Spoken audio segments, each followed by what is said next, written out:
Yo, this is Rick Mahorn, the bad boy, giving a shout out to my man Drew, Detroit Drew. Make sure you tune in on his YouTube channel, Detroit Drew. Bad boy. Ready?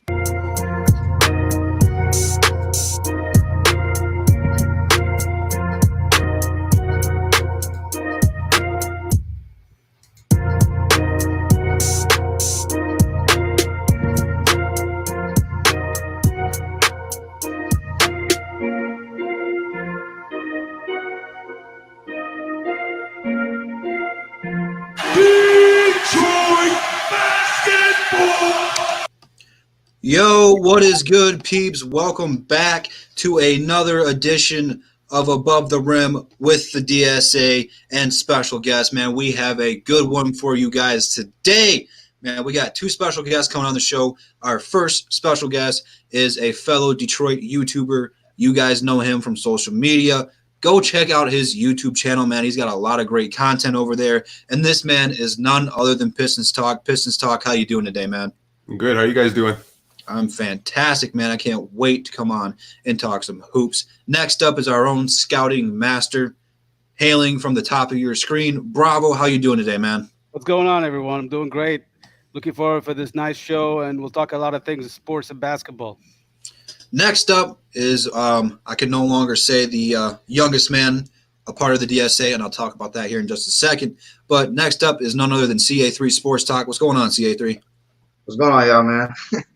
I'm sure it's the first time for many of y'all. I'm sure it's the first time you guys seeing my face, but here I am. And certainly you are blessing the people in the chat with that view. Last and certainly not least, we have the heart of the city, 313 JMO. What's going on, JMO? Man, what's good, man? Y'all know it's Free Smoke Saturday, bro. You already know what it is, man. Let's go. And we do have another special guest coming on. He probably won't be on until 7:30, 8 o'clock-ish. So as soon as he's good to go, he will hop on. But the reason I said CA3 is no longer the youngest member of the Detroit Sports Alliance is because today we got a very, very new addition. Sekou got next, a.k.a. Pistons Post. He's got a new YouTube channel. I believe he called it the Detroit Scoop. Just started that today. Make sure you guys go ahead and check that out. But Sekou Got Next is now the newest edition of the Detroit Sports Alliance. And there's very good reasoning for that. And once we get confirmation of this going down, we will let you guys know. But you guys best believe we have another huge guest coming on the show, bigger than Craig Sword. No offense to Craig, but this is going to be good if this one goes through. So without further ado, JMO, can you do roll call for us? All right, man. Let's see who's in the chat. We got B-Ball Gratian in the chat. What up, though? We got Kyle Webb in the chat. PD Sports was good. Noshi Stone was good. King Lion, Devin 99 was good. Lions on the Prowl in the building was good. Benjamin Foe in the building. Make sure you guys like that video, man. Noman JTV, the building was good. Absolutely, man. Shout out to everybody in the chat. Let's hop right into it, fellas, man. We got a lot of stuff to break down. At the end of the show, we will answer you guys' questions. So, King Lion, I see you talking about Jordan Bone. Make sure you save that for the ending of the show, and we will get to it. But talking about to it, first up, man, both Dwayne Casey and Blake Griffin have talked about the Detroit Pistons rebuild, talking some very good, some very positive things. Dwayne Casey, obviously, is the coach of the Pistons. Blake Griffin is the star of the Pistons. So, I mean, it's very big when both of your players and coaches who are supposed to be leading this team are talking very positive about this because, you know, this could have been a very bad situation. A lot of times when teams decide to go into that rebuild, the coach that was brought in here to be competitive maybe not want to be here to coach that. Anytime you trade for a star player who's supposed to be in the playoffs and trying to make this team a contender, anytime you go into a rebuild, may not want to play here anymore. Blake Griffin went on to say that as long as he's a Detroit Piston, that he will do everything to help this team win and get better. Love it. And then, Dwayne Casey pretty much went down and broke down all the young players and what they need to improve on and what he liked and what he didn't like. So, Bravo, I'm going to toss this one to you first, man. What are your thoughts about Dwayne Casey and Blake Griffin being so positive about this rebuild? I think it's very, very important. We got to talk about this. It's very important to be positive during this critical time. The world is going through a lot of bad time right now, and we need a lot of positivity. And players like that, I would consider them game changers. These are the leaders of the community, leaders of our team. We gotta have to salute them and stand with them. I really like what Dwayne Casey said about the latest issue of racism and Black Lives Matters. We gotta say this and respect this. We have to stand strong in here, and our position has to be strong because this is a huge moment, and they have to take a stand into it. So I really respect what Dwayne Casey said. I also like what Blake Griffin said because Blake Griffin was a leader, and now what he said just solidify what he actually said. It means basically his position I feel like is a lot stronger than before, and I respect what he said actually to the media and what he said about the Pistons too. So we need people like that. We need leaders to talk like that because this is how you solve this issue. You start with the leadership, start with the people in charge. You have to start that way first.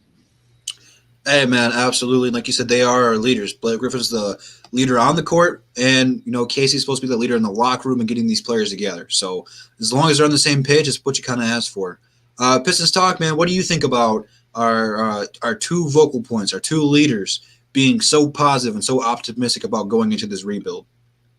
Well, I don't think any of them signed up for a rebuild, and the fact that both of them are on board, like Blake Griffin, first of all, he probably doesn't want to get traded again. I think that's probably the last thing he wants. And for him to say, I'll do anything it takes to make this team successful, you have to, tip your cap to him for that. And Coach Casey, this isn't going to be his first rebuild. He did one in Toronto, so he's probably used to the process. So we'll see what happens with this rebuild, but I'm excited for the future of the Pistons. Absolutely, man. J-Mo, man, I see you laughing, man. What you got? What you laughing at? I'm just like, I'm mad. This was supposed to be a rebuild? I thought we were supposed to be a playoff team.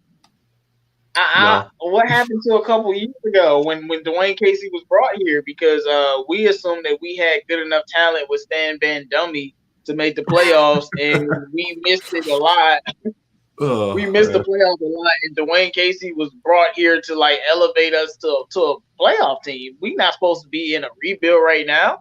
And I like the position that Blake is taking because, a lot of people want to trade him. I think trading him will be good for business. But besides that, I wouldn't get rid of him unless he just turns into a trash player. That's the way I feel about it.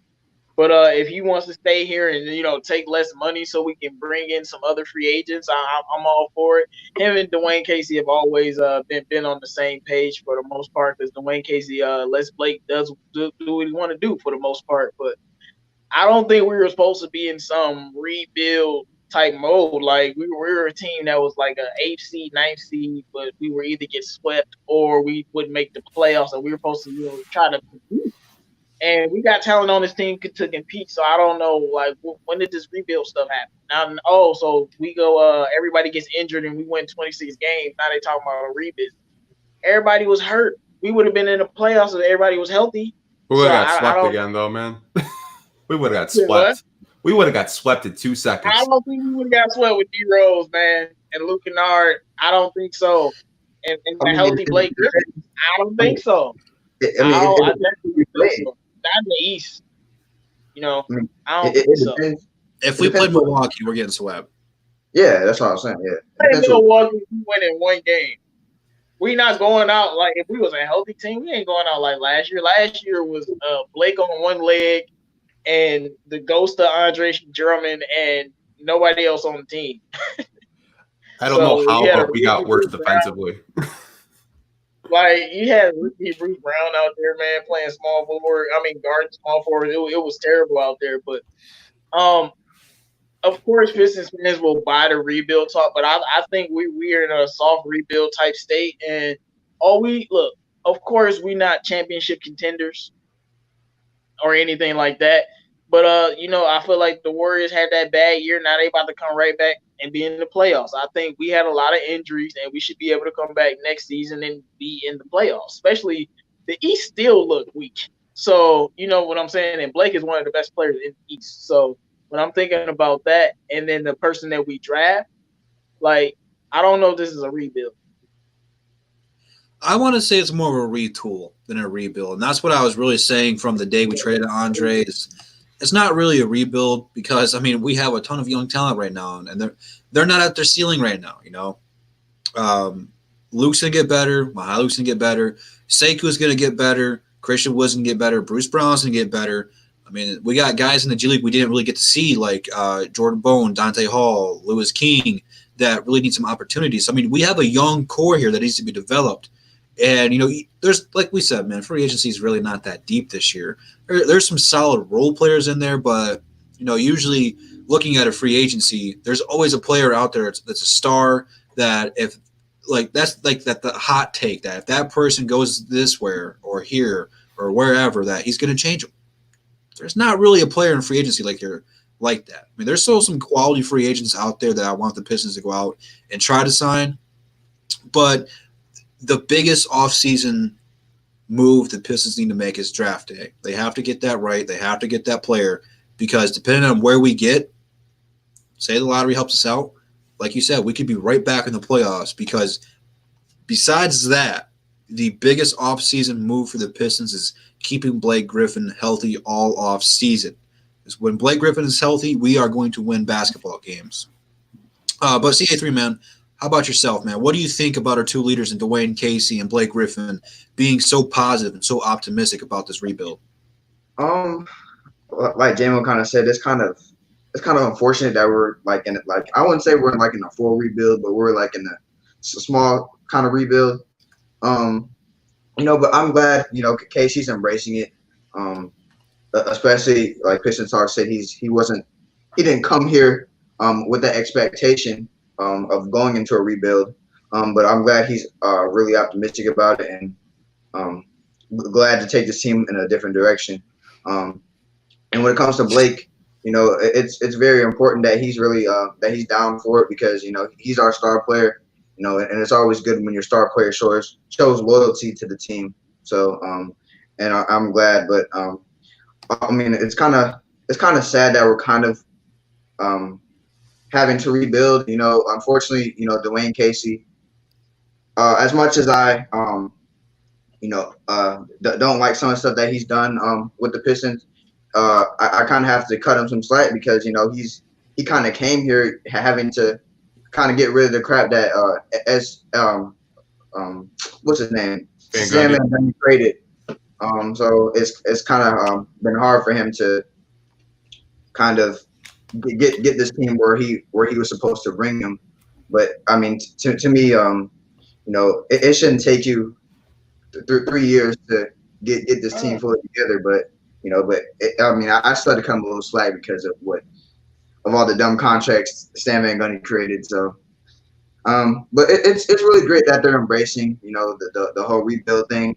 I don't think it's a full rebuild, but it's a small rebuild. But it's good that they're positive about it. And one of the things, if we're going to be talking about playoffs next year, which we certainly can, I still think we have enough talent in this team to be a playoff team, but injuries played a huge factor. Is a lot of the teams in the East right now were hurt. Look at Brooklyn. You know, majority of the season they didn't have Kyrie.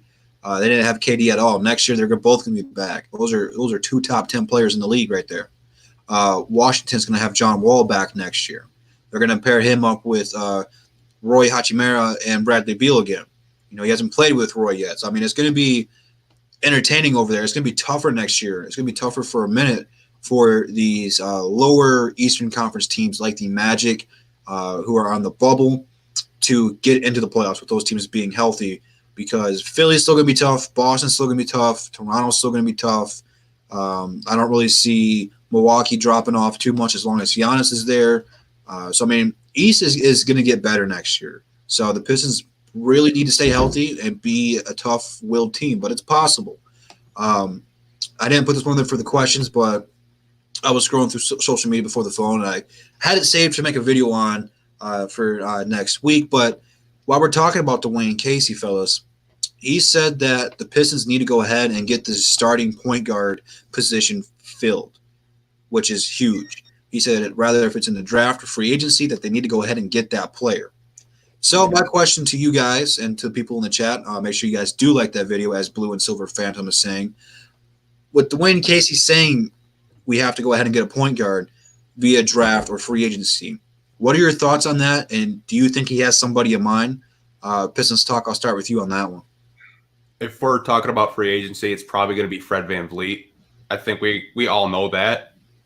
We do. We know that it's going to be Fred VanVleet. It's you know what? I don't not be Fred VanVleet, we bro. know it's like gonna... I swear, I will snap on this man. We'll go down with pitchforks and LCA, man. We'll march. Like I'm with you. You said, like at first I thought you were gonna say Kyle Lowry, but you said Fred VanVleet, and I really got upset. Like, no, I'm with you, man. I'm not on it. I like if you look at the point guards in free agency, they're all old or they're really young. Like guys like Chris Dunn. I don't know if you want to take a gamble on that. Well, I mean, I'd rather him than Fred VanVleet. Yeah, like I said, I would draft the best available point guard and build around that because you're going to save on a rookie contract versus giving VanVleet like 15 to 20 million. I mean, the thing about VanVleet, I think he's a solid player, but it's just like you already know Dwayne Casey's going to overpay him if he comes to the team. That's why I don't want him. My thing about VanVleet is you already know what VanVleet is. Like, he's not going to get any significantly better. He is what he is, and that's not what I want. It'd be a Reggie Jackson 2.0 situation, trying to convert a bench point guard into a starting point guard. I mean, the thing about VanVleet is that we're asking him to play point guard. He hasn't really played point guard that much, if you think about it. Well, I mean, he's a different kind of point guard, you know. Both Kyle Lowry. He's not a point guard. He's a two-guard. Both him and Lowry are undersized, and like you guys said, rather if it is one of those two guys, they're going to be good offensively. I would think. I mean, any point guard coming into this system should be good. It's just they're going to be a liability defensively. You know, Kyle Lowry's getting older. VanVleet, he's just undersized. They're both scrappy, but we need to get better on the perimeter. Because we don't have a shot at all. So VanVleet is a solid defender. These players are not going to take us over the hump for the future of the franchise. And I'm tired of wasting time on players. The thing about it, though, JMO, is Toronto is a very tough defensive team. They got Serge Ibaka and Marcus Gasol down low. Siakam's a very good defender both on the perimeter and in the paint. As a team, they're really good defensively. So they are able to cover up people's lackluster defense. In Detroit, our best individual defender is Bruce Brown. Outside of that, we don't have a rim protector. Our point guards, our shooting guards, like Luke Kennard and Mihailuk, they don't play too much defense. I mean, not to say they take plays off, but that's not what their calling is. We don't really have a great individual defensive player. And we don't play well together. We don't have a good defensive scheme. There's no trust. There's no communication out there. If you blow by somebody, no one's got your back. So when you get a player like VanVleet, who is that player though? Well, him and a great defensive player though. Who VanVleet? No, Sekou. We haven't seen it though. He played what 12 games or so before Dwayne Casey pulled the plug on him. Yeah. So I mean, we really don't have a good. Out there, even when Sekou was bad on offense, he was still good on defense, which is why I was very high on him. Like even when he was struggling on offense, so when he was out there, he was always good on defense. So yeah, I mean the effort was there with him. He was going to end up being the best defensive player on his team. Now he's certainly got the potential to, man. We just we just haven't had enough to say that. And then die. Like I don't need to see nothing else. Hey, it's completely on you. CA3, man, what are your thoughts about Dwayne Casey saying that the Detroit Pistons need to go ahead and solidify this starting point guard position this offseason, rather if it's in the draft or free agency? And then do you think Dwayne Casey's got his eye on somebody? All I gotta say, I hope he doesn't rely too much on free agency because, I mean, there's not really many players on free agency worth picking up to fulfill that role that Casey quote unquote wants to fill. So I mean, I think the best option is the draft, and that's not even close. And I just hope Casey is not looking at overpaying Kyle Lowry or Fred VanVleet because Kyle Lowry's in his 30s and at the edge of his career. So I don't think that would be really smart. And then Fred VanVleet, you ask him to play point guard, and he's not even a point guard. So I don't really understand. I don't understand who we would target in free agency to fulfill that role. So he has to look at the draft, in my opinion. That's really the only way he can go if he wants us to fill that role and go over the hump, like J-Mo said. So, I hope he's looking at the draft and not looking at free agency to fulfill that role, and hopefully we can draft a point guard in the future. Hopefully get LaMelo 2020, man. Hey, speak it into existence like LeVar. I can certainly attest to that, man. And hopefully it does come true. Melo's who I want. I know Melo's who many of you guys in the comments want, and it's many of who we want on the panel as well. But Bravo, man, what are your thoughts about Dwayne Casey addressing the starting point guard position, saying that it needs to be filled this year, rather if it's this offseason and free agency or in the NBA draft? Do you think he has an eye on somebody as well? It's kind of weird how he said it. I don't think he said it literally. I can't remember exactly how he phrased it, but I believe he mentioned that whether through the draft or not the draft. So that kind of concerns me, actually, because if he doesn't mean the draft, what other options? I feel like the other options, from my understanding, for he said, the Pistons are literally open to the idea of trading the pick and getting another point guard, which is I don't object against. I mean, if we trading the pick for a young point guard, like a really starting caliber point guard, I would consider it. If you really give me like De'Aaron Fox, I take it. I take it, man. We need a nice point guard like him. So that's what I really didn't understand what he exactly said.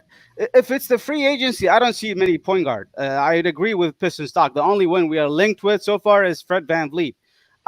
If you ask me, I mean, I don't really see many point guards available in free agency. They're really good. I mean, if you want to pay someone, I wouldn't even pay for VanVleet. I'd pay the same, a little bit less money for Gara and Dragic. Get us Dragic for $12 million. He's a better point guard. Oh no, man, he's old.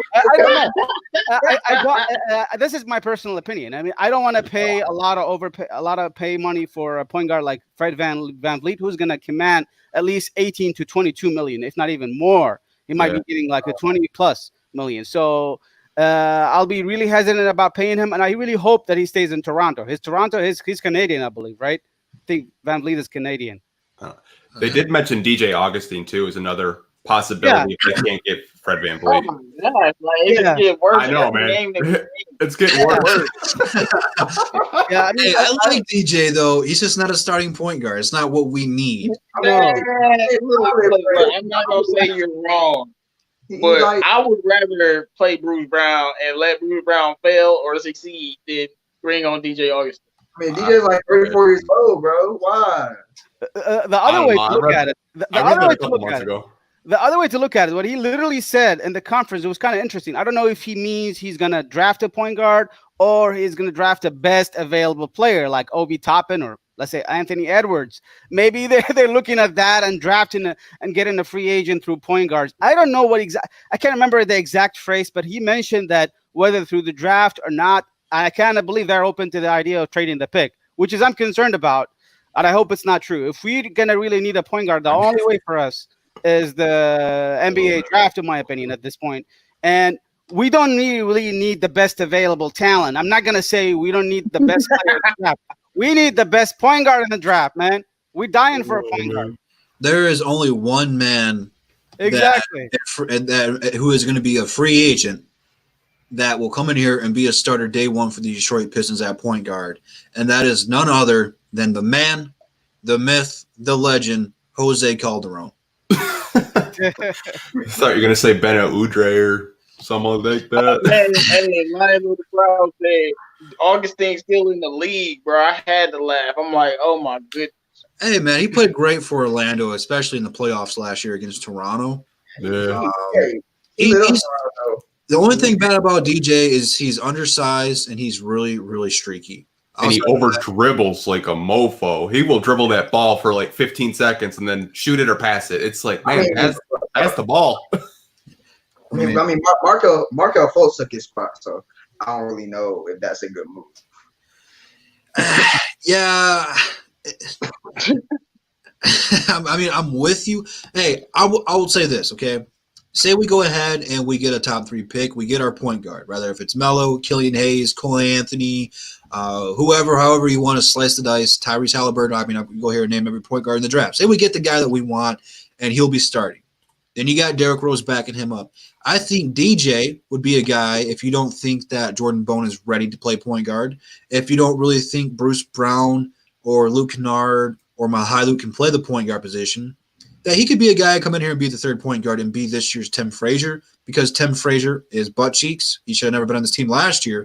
At least if you got a player, if you got a player like DJ, I'd be like, all right, I respect it. At least he will go off and get buckets, you know. I'd rather have Brandon on the team to do that, bro. Yeah, he can be this year's Tim Frazier. Hey, Look, you're trying to say he wouldn't be a better third string point guard than Tim Frazier. DJ can ball, but I mean, I wasn't for bringing Derrick Rose here because I want point guards to get opportunities. I'm not trying to bring DJ Augustine here. Like, what? I don't even understand the point. Like, we might as well let Jordan Bone and Bruce Brown and Svee and Luke Kennard and Blake Griffin play point guard. Honestly, throw Seiko at point. The point was if they couldn't get Van Vliet, they would go after Augustine. That was their backup. I would rather get Van Vliet than get Augustine. Like, I know. I'm with you on that. I would rather pay money and get Van Vliet and be upset than pay Augustine the veteran minimum. I'm that petty. Well, let's do this. Let's do this. What about Brennan Knight? You know, he's going to be a free agent. We haven't talked about him too much. No. What if you got him for $2 million? No. I'd rather go after Isaiah Thomas. Like compared to Brandon Knight, bro. What do you mean? I'm so sick of Brandon. Y'all just don't know how much I don't like Brandon Knight. Go after Jeff Teague, Isaiah Thomas, Rondo. I mean, who knows? I've said it once. I'll probably say it 10 more times before he retires. Midget Isaiah Thomas, not our Isaiah Thomas, needs to be Detroit Pistons just because his name's Isaiah Thomas. It's only fitting. And then he would have to wear number 22 because Isaiah wore number 11. You have to double it.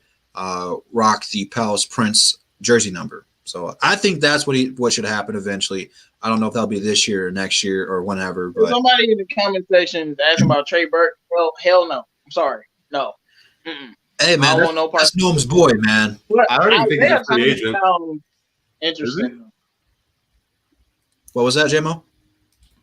I said Isaiah Thomas sounds interesting, though, but I don't want another point guard that don't play defense. I need a point guard that can play some defense. He's such a liability, though. All right. Can you guys hear what exactly? This is Dwayne Casey. He's talking. He's saying that literally him. As far as pieces, and now what we have to continue to do is with the draft pick that we have coming in, take that, add it to our asset chest, develop it or use it in trade situations. So those are the things that I know Ed and Arn and myself and whoever the new general manager will be will get together and make those decisions. But again, it's accumulating assets, either develop or to polish them up and move them on. But right now, okay, can you guys hear it? Did you guys hear it? I heard it. A little bit quiet, but go ahead and rephrase it for the people in the chat who couldn't. Basically, Dwayne Casey mentioned that he is considering the point guard through the NBA draft or through trade, which means that either he's going to trade the pick or he's going to do another trade like maybe D-Rose. I have no idea what's the plan for the trade. I'm not sure. So our point guard of the future is not just coming exclusively through the draft, which I really would hope to. But it can be coming through the trade or maybe the pick also. Future picks, maybe. He could be just saying that to lure other teams like the Knicks. Look, if Dwayne Casey is serious about making a trade, this is what you do. You call the Pelicans, say, I want Lonzo Ball. Do you want? God. The only thing that you can't get is listen to me. Only thing you can't get is our first pick. Tell LeVar, we going to draft LaMelo. You get Lonzo and LaMelo this year. I'm dead serious. You're gonna add his brother too? You're gonna get Louis Angelo to have a trade? Hey, man, don't know, he's the biggest Ball Brothers fan of them all. He wants them all three on the Pistons. Hey, LiAngelo can stay on the G League team for the rest of his career. Good for him. But that's about it. Well, before we get too carried away, man, let's go ahead and introduce our other special guest joining us. He also has a Detroit YouTube. He does more than just the Pistons, though, man. He talks Lions. He talks NBA in general. I just seen he dropped a Russell Westbrook video. JMO, I know that's gonna be right up your alley. But our other special guest, man, be sure you guys go subscribe to him, is Koo's Ballroom, man. Koo, how you doing today, man? I'm good. Thank you for having me. Hey, man, I'm glad you came on, man. Like I said, man, make sure everyone in the comments, make sure you guys go subscribe to Koo, go subscribe to Pistons Talk, man. These guys are really good. I really want to get their subs up, man. They got great content. So definitely, if you guys have not checked them out, make sure you do so. But Koo, man, I'm going to throw you right to the fire, man, and welcome you to the show. And I want to get your thoughts on this, man. Dwayne Casey has done an interview talking about several things, but one of the ones that stands out to me and to the people is that he wants to address this point guard situation and not just getting a backup or a third string, but really going ahead and solidifying the starting point guard position, rather if it's going to be in the draft or not. So, I mean, do you think that Dwayne Casey has his eye on someone in the draft, or do you think he's got his eye on somebody like Van Vliet or Kyle Lowry in free agency? Well, first off, this isn't really shocking to me to hear Dwayne Casey talk about that, because throughout the season and the post-game pressers and even before the games, all throughout the season, he talked about how this team needed a point guard to help the offense become more fluid. At first, he said something. I think everybody here would know that he talked about Bruce Brown as a potential point guard last year. In the summer, he talked about it a little bit, but then as the season started going on, Reggie got hurt, Derek got hurt, and Bruce seemed to be doing fine for his development as a secondary ball handler. But once they started throwing him as a primary ball handler, that's when things started becoming a little bit more hard to do. So he talked about this throughout the year, that he wanted to get a point guard to help the offense because he believes that would help develop the rest of their team. So to hear him echo those exact same words in offseason, I'm not shocked at all. But as far as who he's targeting, I would fully expect him to draft a point guard, especially LaMelo if he's there. If he were there when they draft, I would fully expect him to draft LaMelo. And also, it shouldn't come to a shock to anybody outside that not just at the games, but anybody has just been paying attention, because they were linked to Fred VanVleet, I believe, in like January. James Edwards of The Athletic put it out that they were interested in Fred VanVleet back in January. So I don't think it should be shocking. I do think that if they had their choice, they would like to go get someone at the draft. But with the NBA season up in arms the way it is, we don't even know if the lottery is really set in stone for that date. Who knows when that's going to happen? Who knows when the draft's going to happen? Who knows what position they're going to have? Who knows who's going to be there? I think they would prefer to try to get someone like LaMelo in the draft, but if they have to, I think they'll target a point guard in the draft in the free agency. I don't see them going after Fred VanVleet, though. I think Fred VanVleet's going to cost too much. The only way I believe they can pry him away from Toronto is if they overpaid, which would not fit their schedule right now, the timeline that they're on. So I wouldn't be surprised to see someone kind of like DJ Augustine, too, if they wanted to get someone like that. There's a stable average point guard to help things just be more stable in the offense. The funny thing about that, man, was we literally just talked about DJ Augustine before you came on. And that's funny that you say that, man, because I'm with you, man. I like DJ, but you come right on the show, man, he just started spitting. So, hey, this is going to be a good one, man. You guys better go grab some Drew Weisers. Go grab some popcorn, man, because this is about to start taking off, man. It's gonna be good. But hey, yeah. So I mean, everyone in the comments seems to be talking the same thing. It looks like our Dwayne Casey and the DJ Augustine comparisons are really throwing people out of spiral here. Hey, I don't have anything against DJ, man. I'd love to have him again. Played really good for Orlando, especially last year in the playoffs again. But that's not what the players do when they get to the Pistons. You know, that's true too. DJ, he's gonna start being the worst player we ever seen, and we gonna be like, "Why did we make this decision?" Like, we've had him before. He played well for us when we had Brandon Jennings. He was a great backup for us. So you remember when Jennings got hurt and he just went off for like 4 games? He was going like 38, 40. He was going. He had a 2020 game when Jennings got hurt too, didn't he? I don't think so. He had a game where he scored 20 points and was dishing it left and right. He might have. I'd have to look. If not, he was going pretty close for it. Maybe I was thinking of Jennings. I know Jennings got a 2020 game. Maybe I got that one twisted. I don't know. But let's go ahead and move on to the next topic, man. From the Detroit Free Press, they went ahead and dropped this. This is nothing new. But Luke Kennard is 100% healthy now, which is great to see, man. Missed a lot of time this year with that knee injury. When a year he was having career highs across the board. I have a lot of high expectations for Luke. He brings a lot of things to the table, like shooting. Had a career high in assists this year. Shot almost 40% from downtown. But he's anxious to play. Us not going to Orlando with the whole Kyrie Irving thing going on, where the NBA might not play at all, or players might be holding out. Pistons won't be in Orlando at all, so there's no more Detroit basketball for us this season. Rest in peace, 2019-2020 season. But with Luke Kennard going into this offseason completely healthy, the last couple of years he's had some minor tweaks to his injury, whatever you want to call it. I know the 1 year they wanted him to go to the summer league and really develop as a point guard. But, again, his knee was bugging him there. But this is really, in my opinion, the first year he's going to be 100% healthy going into this. So he's going to have a lot of time to work and develop his game. My question to you, fellas, and people in the chat is, since he is going to be healthy, he's going to have more time to put dedication and work on his game. Jim, I'm going to toss one to you first, man. Is Luke Kennard due for a breakout year next year? Well, I think this year he was doing that before he got injured. I mean, he was averaging 19. Blake came back, put up a bunch of bad shots. It went down by 3. He was averaging 16. So, well, you already know, man. I think Luke's going to make an all-star team one day. So I definitely think he's going to break out. As I said before, he could be the second scoring option. He just has to get the shots. It's about getting the opportunity. You got a shooter like him shooting, because he can shoot from anywhere, can score with either hand, and he can pass the ball, averaging 4 assists a game. So you got a guy that's on the offense at least. He's pretty complete. So if he's getting more shots and is more, involved in the offense, I think he'll do great. I think next year though, I don't know how Dwayne Casey is gonna use Luke. So I don't know how he's gonna use him. But regardless, next year he could have like 18 points a game. I don't know if people consider that breakout. To me, that's just normal Luke at this point. But yeah.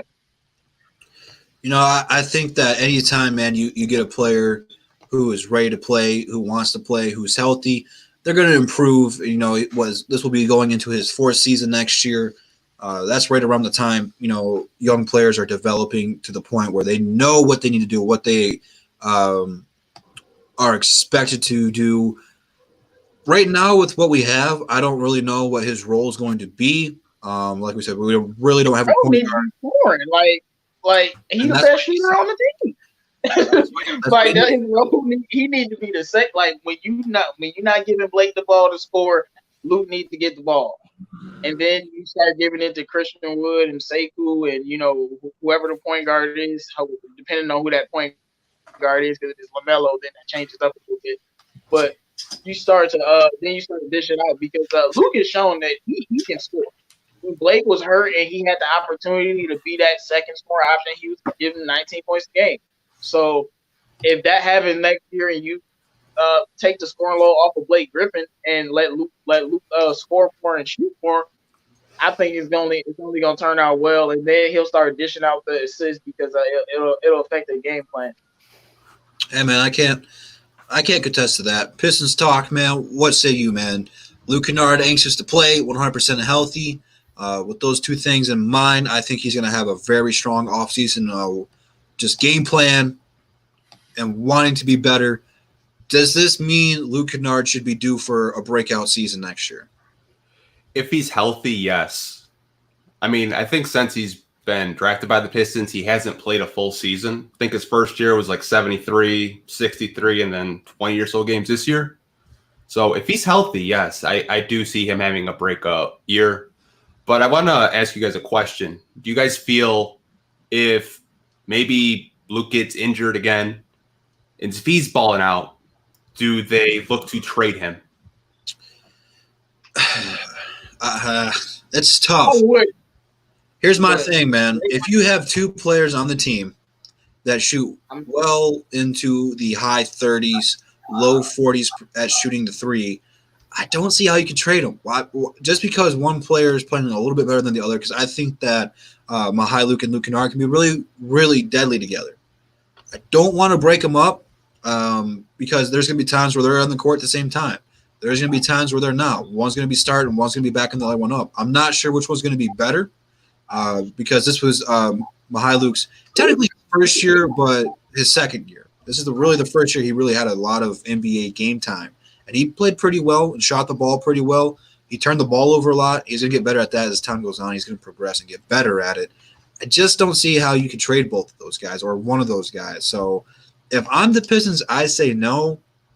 But this is the Pistons. Anything could happen, especially if a star player becomes available. Someone would be willing to take on a Luke Kennard or a Mihailuk to get a star player. So we'll have to wait and see. I don't think they should. I don't know if they will. Jamma, what were your thoughts on that?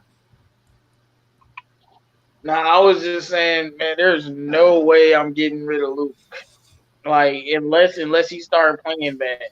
Because I think he's a valuable player in this league, man. You can't, it's not that many players that are elite shooters like that, and they are elite, not elite, and they can pass the ball. All of the other elite shooting guard archetypes of Luke Kennard can't pass the ball as well. And I think that's a different gift that he has than some other players. I would love to see him get some run at point guard. I just think he has way too much value to get rid of. That's why teams want him. That's why what was it, Phoenix or Memphis wanted to trade for Luke and we wouldn't give him up. When Westbrook was on the table, we were talking to the team, but I feel like we didn't want to give up Luke Kennard to get Westbrook, and that sounds crazy to me, really crazy. But he's a valuable piece. So unless that injury is a serious injury that keeps him out, like an injury that keeps him out for more than half of the season, I don't see that happening. And it's a lot of things that Luke can do that Svi can't do yet, and I still need to see Svi for me to think that Svi can be as good as Luke got game, man. Like I said, he don't really got a weakness in his offensive game. He can shoot from anywhere, and he's ambidextrous, and he has pro hops and euro steps and hesitation moves, and step backs. He's a bad brother. You don't want to get rid of Luke unless something a drastic injury, like something like career ending happens. But I think he'll be fine. But Svi, on the other hand, if somebody wants him and you can trade him for something extremely valuable, then I might consider. Hey, man. It is what it is. Koo, man. Again, go subscribe to his channel, Koo's Balls Room, man. It's a really good channel. Go check it out. After the video, I will put both his and Pistons Talks links to their channel in the description as well, so make sure you guys do that. But cool, man, this is going to be a huge offseason for the Pistons developing the players. And with a player like where they say he's 100% healthy, he's really, really biting at the teeth to get back to basketball, man. I think he's going to go into the offseason and really dedicate to his game and get better. So with that being said, man, do you think that our boy Luke Kennard is going to be due for a breakout season next year? I believe he was on his way to a breakout season. I forget which one of you guys said it, but he was on his way already to a breakout season this year. Just to throw some numbers out there, he was scoring 16 points a game this year before he got hurt on incredible efficiency with 59 shooting percentage. And one of the things that I believe J-Mo said about Luke is that he can do more than just shoot the three. He's a pretty nice playmaker. He's not a great one yet, but he's showed signs of being a pretty nice secondary third playmaker in the offense. And one of the other things that Luke does to this for this team is that he doesn't just score from deep. He's able to shoot from the mid-range. And for someone that as unathletic as he is, he's really good at finishing at the rim. He shot 73% between 0 and 3 feet this year. So I think that has to do with, like J-Mo said, he's creative around the basket, not with like Kyrie, like reverses, like that kind of creativity. He's good with like the Manu Ginobili type of creativity. He's good with some hop steps, euro steps. He knows how to use both hands around the rim. So, he knows how to use that a part of his bag. So I think he's a really good offensive player. I think he was on his way to having one this year before he got hurt. But I wanted to speak on what I forget who it was who asked the question about should the Pistons trade Luke. They do I think the Pistons should trade him? I personally would not, because I don't believe his injuries. He's been injured each one of his years. The first year wasn't really nothing serious, just a couple games. But each year has been a different injury. It hasn't been like, I know a lot of people are worried about his knee injury that he got this year because knees are something to take serious. But he hasn't really had knee injuries throughout his career. It's been a bunch of other things. Now, I understand that could be like labeled as injury prone and scare some people away. But if your main concern is with his knee, he hasn't really had any injury like outside of this year with his knees that should cause that kind of concern. So I wouldn't trade him. But I can confirm And I believe if you follow, once again, James Edwards of The Athletic, and if you just follow what the Pistons have been doing, the Pistons are exploring trading him, have thought about trading him because of the injury concerns. So I wouldn't be shocked, honestly. I know this would make a lot of Piston fans mad, and maybe some people in here are disappointed, but do not be shocked if the Pistons trade Luke before the season starts. That is extremely a possibility. So I don't think they should. I think they should go into the season and let him come in because, like J-Mo said, I think he's a really good player. I don't think he's hit his ceiling yet. I think he could be a 20-point-per-game scorer on good efficiency. But once again, I wouldn't be shocked, and I don't think anybody should be shocked if the Pistons do end up trading him before the season because just like we were going to trade him. I wouldn't be shocked because it's the Pistons thing to do. You know? Yeah, we'll trade him, and then he'll be scoring 21 a game, looking like a star as usual. So, but, because they didn't want to believe in him. It's always some reason why we don't want to believe in players, but we chalk it up, and then we get rid of them, and then they become great. So it's their MO. I could easily see them trading Luke for a couple players, and I'll be like, hey, it is what it is. Well, go ahead. Oh, my reasoning was because of the contract situation that I was reading earlier about how he wanted to get like was that 8-figure contract when his contract's up? That was my only concern with it. And I'm not saying he's injury prone, but it's I don't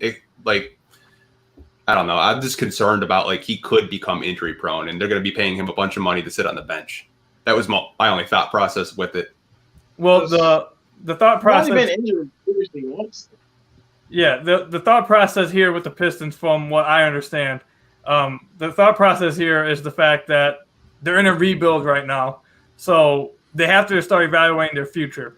And a lot of fans like Christian Wood, a lot of fans like Luke Kennard, like Sekou Doumbouya. The thing is with all of those guys is that Sekou's 18, I believe he's 19 now. Luke is 24 now, and Christian Wood's 25 going on 26. So they're all on different timelines. That's first. Second, just like you said with the contract thing, you're going to have to pay Christian Wood this offseason, so he's 25 right now.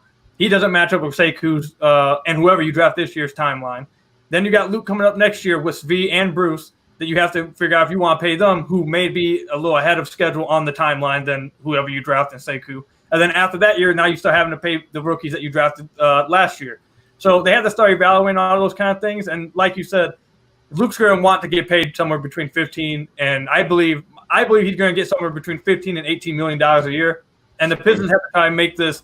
Pistons have to try and make the decision that do they want to pay Luke Kennard $15, $18 million and take the risk of him being injury prone? Do you want to pay an injury prone player $15, $18 million when you're in the middle of a rebuild? Do you want to be tied to that kind of money when you're rebuilding and trying to bring on? Because a part of a rebuild isn't just part of losing. You have to bring on a lot of teams bring up contracts so you can take on a lot of picks. So do you really want to be tied up in money to a guy who's injury prone? Now you can't bring on contracts to get picks. So that's their thought process here. They don't know what they're going to do yet. I'm not saying they're going to trade him, but like I said, I wouldn't be surprised if they do because of all this that's going into it. But in my opinion, I would not trade him. But don't be shocked if it happens. That's the thought process going on behind the scenes. So cool. Let me ask you this real quick, Jimmo. If the lottery hurts the Detroit Pistons, where they fall out of the top 5, say they get 6 or 7, because they really need to get a good bounce in this lottery to get a really good player that can change this franchise. Do you think trading up would be an option for them, and that they would have to sacrifice Luke Kennard and Mahalo to move up? I think it would depend. It would depend on who they want and how the draft's sorting out. Do they know who? Like, for example, let's say they. I believe that they're looking at LaMelo. Everything they've said about point guards, wanting someone to grow with Sekou, grow with the younger core. They need a point guard. I think they would go after LaMelo. I think that's who they will be targeting. So if they can get LaMelo at their spot, I don't think they will. They won't trade. I think the team they have to be worried about is New York at getting LaMelo. So if they feel like that New York is going to be the one that goes up and gets LaMelo, if they really are convinced on a player, not just LaMelo, even Killian Hayes, if they're really convinced on a singular player and they don't believe he's going to be there, if they're that convinced on him being like a legit player, I could definitely see them trading up. If I had to put my money on, I don't think they will trade up.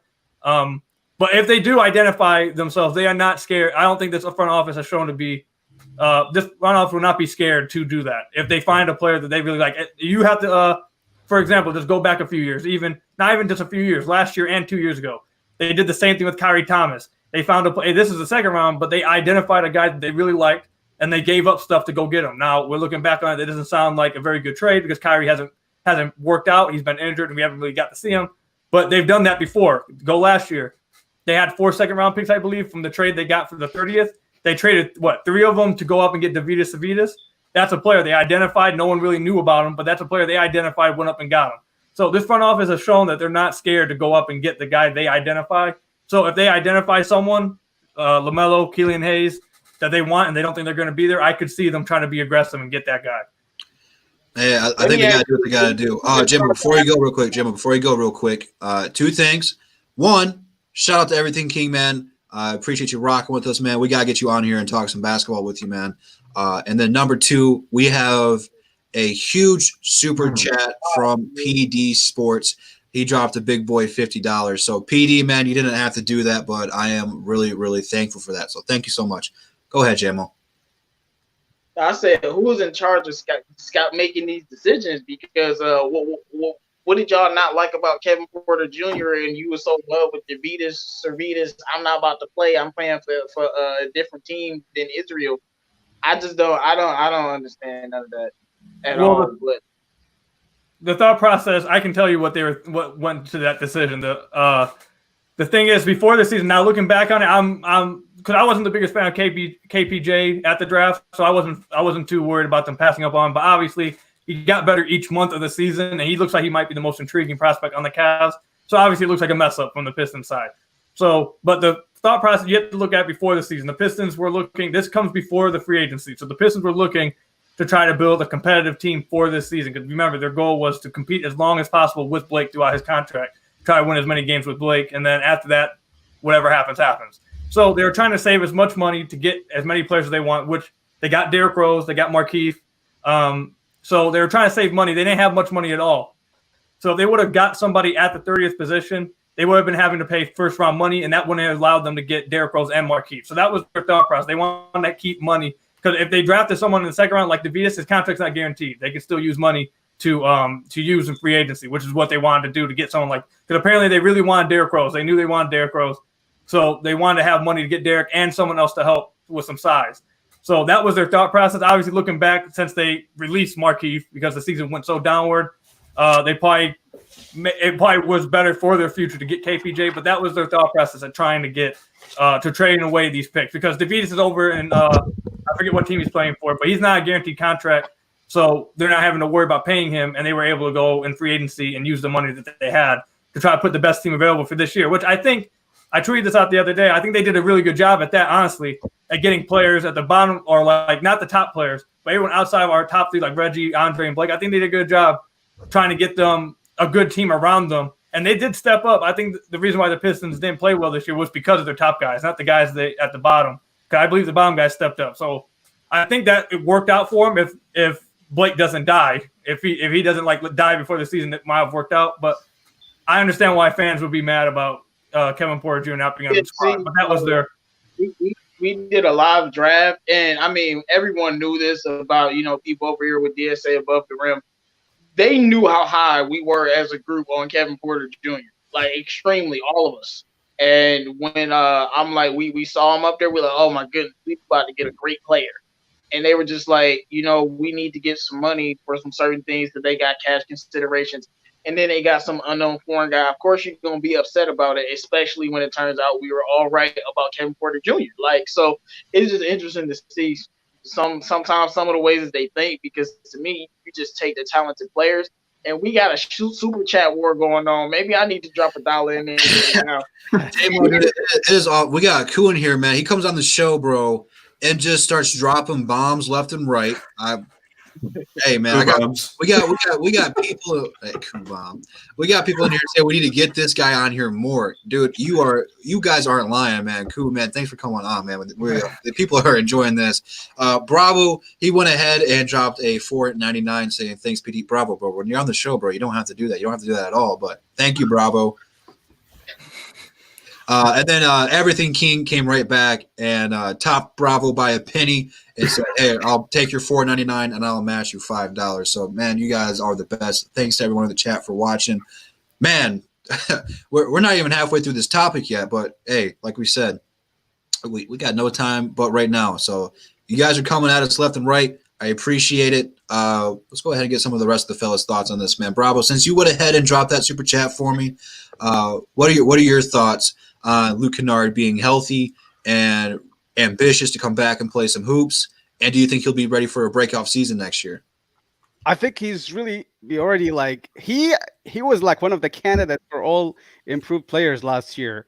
He jumped up from 9.8 points per game to 15 points, 5 points per game. So he really tremendously improved last year. The only thing that held him not improving is his lack of persistent gaming.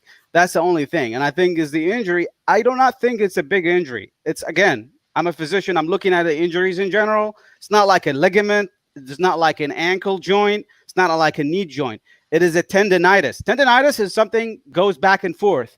It's going to be reversible off and on. Whenever people play, they will show up again in the future. It depends on how much pressure he put on his knees. It's just a matter of how he gets back in shape and rehabbing and how he take care of his knees and how he doesn't put pressures on them. So I expect Luke Kennard to deal with it in the offseason. And we've seen this multiple times before. When people take a long break from injury, they come back in a better form of shape and they come back proving a point. Like you see this coming out of like Blake the season before last year. He came out of like after SVG gone, he came out of a break. He was completely rehabbing and he was free from a nice break in that offseason. And he came up really strong in the season after, which is the 2018-2019 season. I think Luke, he's already recurrent. I think he 100%, and he's got like 9 months, or like how many months he's got? 7 months. 7 months ahead of time. I think he's going to be really back in excellent shape, and he's going to be back playing even more games. And I'm looking at him. He might be a top #1 option for the Detroit Pistons next year. He might be the #1 option for us, and he might be averaging 18 to 20 plus maybe points. You'll be surprised. He might be like in the conversation for a possible most improved player. You know, you'll be surprised actually, because right. Yeah, I do see him coming that way because he is our #1 option. With the point guard like D Rose, he's a possibility. He's gonna really be just go boom next year. You'll see that. And the problem with that thing, I'm gonna talk to PD Sports in here, Piston Talk in here. The problem is when you really become the most improved player on the Detroit Pistons, you're gonna command a lot of salary, just like Piston Talk is saying in here, and that's gonna be a problem for us. So you might be asking for like 18, 20 million dollars. You'd be surprised how much money he commands in the off season, because a lot of teams will be interested in him. And if he's back 100%, if he plays like the next full season, he'll be really so good, and he'll be in the conversation for a big contract. And just like that, you might lose him just in the free agency because another team pays him a lot. So that's the problem with Luke Kennard. I think if he become too good, not really become weak. I don't think I don't see him. You pay for players that become too good. That's the point, right? That's a problem. And speaking of that trade, if you consider trading Luke, I'll be really like disappointed, because he is our best asset right now. He is better than Sekou. He's a talent right now on our team. Right now, he is better than Sekou at this moment. He's a talent. You don't really trade a talent like this, unless you're giving me a guy like a point guard that makes a difference for the Pistons. Maybe De'Aaron Fox, maybe Lonzo Ball. I don't know which point guard is available out there. Would be looking at. I mean, I see in the comments people are talking about possibility of trading Luke Kennard and getting a guy like Anthony Edwards. Hey, man, that would be interesting to do, but that's sure something. You know, that's something I would look at it definitely. But would I do it? I don't know. So it's in the situation. It's really hard to judge how Luke is going to be. But I think he's going to be really good next year. And I think he's going to be his best season for the Pistons. He might average 20 points or 19.9, whatever. He's going to average a really good score. You'll see that he's going to be the best option for us. And he's going to be even better than Blake Griffin in our scoring option, because we're going to give him the ball. He's going to take it off of the pick and roll. He is really amazing. You know how Luke plays last year with Derrick Rose.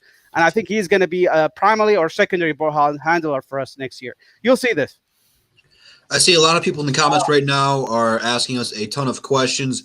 We will go ahead and answer your questions towards the ending of the show, so make sure you guys hold on to those questions, because you guys are asking a ton of good ones, and you guys are liking what Ku's saying, so you guys are going to address some questions to him, I'm sure. So let's hold on to those for just a minute. We got a couple more topics we're going to talk about before we go ahead and ask you guys some things. But before we continue with draft talk, man, it's been a minute before any Detroit Piston has really won any end of the year award. Last year, Blake made All NBA third team, and that's really the closest thing we have gotten in a minute. So, what we are going to do, fellas, and guys in the chat or females in the chat who want to play along as well, let us know your answers for this. But we are going to go ahead and do our own award show for the Detroit Pistons. Even though I don't think too many people on this team need to be an MVP, we are going to go ahead and name our MVP for the Detroit Pistons, our Rookie of the Year, our Defensive Player of the Year, our Sixth Man, and our Most Improved Player. So we'll go ahead and start with the big boy one first, man, and that is the MVP of the season. There needs to be one. I don't know. There could be a couple different ways we can go here, but CA3, I'm going to go ahead and toss this one to you first. Oof. Who is your MVP for the Detroit Pistons for the 2019-2020 season, and why? It's tough. I was stuck between two different players. Man, I'm still stuck. But if I had to say the most valuable player for the Detroit Pistons, just from a standpoint of just consistency throughout the year, I would have to say D Rose, because I feel like D Rose was the most consistent like throughout the year. I was tempted to say Christian Wood, but Christian Wood didn't really break out to like the second half of the season, so I had to say D Rose because I feel like he was the most consistent player like throughout the year, and he played the most games and was the most consistent player. Hey, man, as soon as I asked this question, the comments filled up instantly with Derrick Rose, man. You love to see it, man. I love Derrick Rose, and he's my MVP for this year. A lot of other people in the chat are saying Christian Wood as well. I don't have a problem with that. I don't. He played great, especially after the Andre trade. But when Andre was here, he wasn't always putting up those numbers. He was effective and destroying the rim. But, Derrick Rose was the guy when Blake came in for a few games before he got hurt again. When Dre was here, and then after Dre was here, he really stayed consistent. So from beginning to end, Derrick Rose is my MVP as well. Pistons talk, man. Who is your MVP for the Detroit Pistons for the 2019-2020 season? It's got to be Derrick Rose. I mean, I remember the first preseason game I went to. The crowd was like, players enter. You hear D Rose's name, that place got loud. People love Derrick Rose. Made the Pistons actually somewhat watchable this year, so that's my MVP. Hey, man, I got to watch them twice this year. Shout out to the Pistons for hooking me up with the Pistons 6 for letting me go to a couple games. I got to watch them in the preseason, and I got to watch them take on the Chicago Bulls. And a lot of people say that, he's not the same Derrick Rose, but I tell you what, man, watching Derrick Rose in person, dude, he is insanely fast and quick still. Cool. Who would be your Detroit Pistons MVP, even though technically we probably shouldn't deserve one with the way our season ended? But who would be your Pistons MVP for the 2019-2020 season?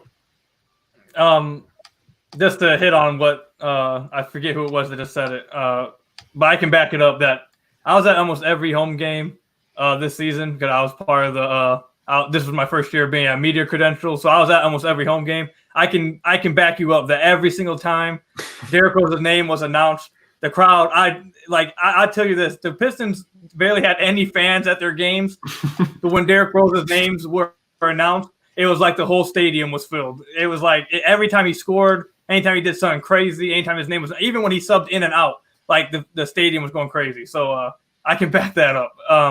I also have to say Derrick Rose simply because I don't think there's really any other option, because Christian Wood, I believe, is the only other option you could maybe consider, but he really only broke out the last 12 games of the season. So I don't think there's really any other option but Derrick Rose. Everything King is making a strong point here and says it's Brendan Knight, damn it. Hey.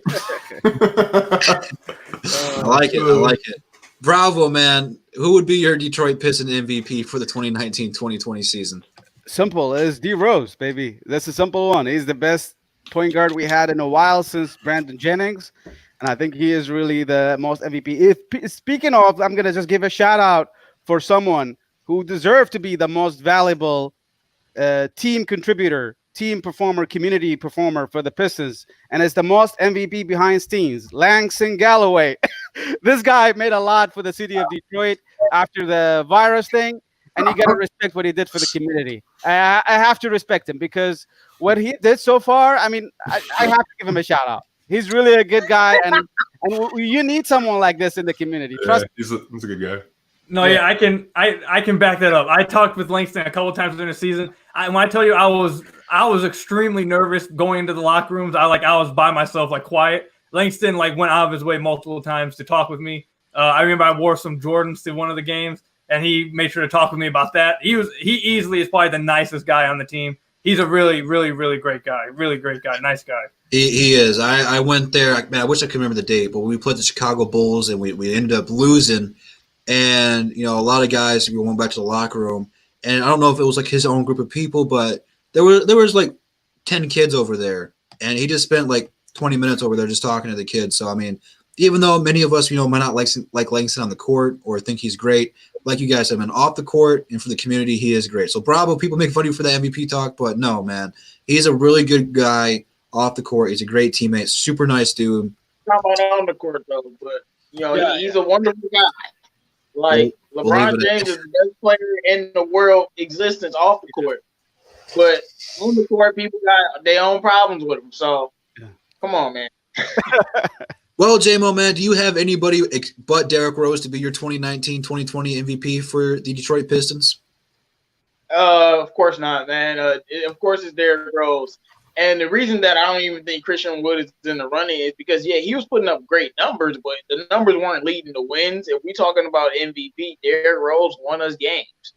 I mean, he had that little game winner against New Orleans, and you heard what he said afterwards. So, and he really had his best season of his career since he was healthy, back with the Bulls. If you look at the numbers, this is his best season in 5, 6, 7 years. It's been a long time since he's played this well, and it's been this healthy. And he had that little streak of 20-point games. So it obviously was Derrick Rose. I don't know what that says about our team that he was our MVP, not taking a shot at Rose. But I'm just saying, we should have a better player as our MVP. But I mean, it definitely was Derrick Rose. I love Derrick Rose. I'm glad he was a great pickup, but it definitely would be Rose for sure. Absolutely, man. I think that's pretty anonymous with people in the chat. I mean, as soon as I said it, man, people went crazy for Derrick Rose. So that was an easy one. Let's go ahead and try to make it a little bit more difficult. And I want to know your guys' sixth man for the Detroit Pistons. I don't really know if I want to put a limit on this because technically Derrick Rose was supposed to be the sixth man. Yeah. But I want to be you can't say Derrick Rose. No. Come on. With Reggie getting hurt early in the season, you can't say Derrick Rose. So we've had I don't even know how we're going to address this because we really haven't had a consistent bench unit. But I'm very curious to see where this was going to go. I think this will have a lot of different answers. People in the chat, make sure you guys let us know who you think the sixth man for the Pistons were. Bravo, man. Let's start with you, man. Who do you think the Detroit Pistons sixth man was this year? Sixth man of the year. I'm gonna go with Svi Mykhailiuk. He played really good. He is the most rising rookie candidate for our season, and he deserved to be the sixth man of the year for us. But in terms of persistent performances, probably like a guy who was off the bench, coming off, playing defense, scored at the corner threes. He's one of the persistent corner threes. Is again Langston Galloway. He's really good. So it's really hard for me to pick in here. I don't know which one is the better candidate. If I'm going to go with one, my heart goes with Svi Mykhailiuk. Yeah. Hey, man, I like that pick. He's on my list. Certainly can't go wrong with Mykhailiuk. What about you, CA3, man? Who would be your sixth man for the Detroit Pistons? My sixth man, since he only started 12 games, it has to be Christian Wood. He played he played very well for us, especially when he got in the crease role when Andre got traded. And it seems like he's got a ton of potential and could really be a key contributor to this team in the future. So, yeah. Hey, he was one of those players when Andre got into foul trouble where we needed some just spark or energy or a highlight play that Dwayne Casey could put him in off the bench, and he'd go out there and he would dunk on somebody. So I'm definitely cool with that, and I'm still torn between Mykhailiuk and Wood for mine. I'm kind of just waiting for the last minute to kind of make my peace with it. So, yeah, man, I definitely like that one from UCA3. J-Mo, man, who would be your sixth man for the Detroit Pistons? I mean, Christian Wood is probably the guy you want to go with. I'm not going to say Christian Wood. I'm gonna say Steve Mikhailuk too. Like I really am. I think that Christian Wood was getting starters minutes even when he was coming off the bench. It seemed like he was getting more minutes than like Tony Snell and some of the other guys. But Speed was everything I said he was. I still remember the day that we got him. I went live on my channel and I told everyone we just stole this man from the Lakers and he was way better than Reggie Bullock. And I said he a taller version of Luke Kennard, but he's not as good. And people agreed or disagreed, but now, I mean, it definitely showed that he was balling, you know, it was a point where he was shooting like, what, 44, 45% in the league. And it's just, he has a lot of development to do, and I think he can still get so much better, but with his opportunity, because it's not like he was playing tons of minutes. Like, he got more opportunity this year, but he wasn't really playing more minutes than some of the other guys. So, based on how many minutes he played, he had a really great season. He's definitely my sixth man. I like it. Again, I don't think there's a wrong answer here. We had some great players coming off the bench. It's tough to determine who's really the sixth man because everyone got put in the starting lineup at one point or another due to injury. So it's definitely tough to come down between Mikhailuk or Christian Wood. I'm torn still. Pistons talk, man. Who would be your sixth man for the Detroit Pistons this year? Probably going to have to be Christian Wood. I'm not going to take shots at Don Maker, but when Don Maker subbed out and Christian Wood came in, instant offense. Like, you look at it, and the guy's got like 8 points, a couple rebounds, and some block shots. He was just a spark plug off the bench. So C. Wood would be my sixth man. Don Maker serves no purpose. He plays no defense and can't make anything. Serves no purpose.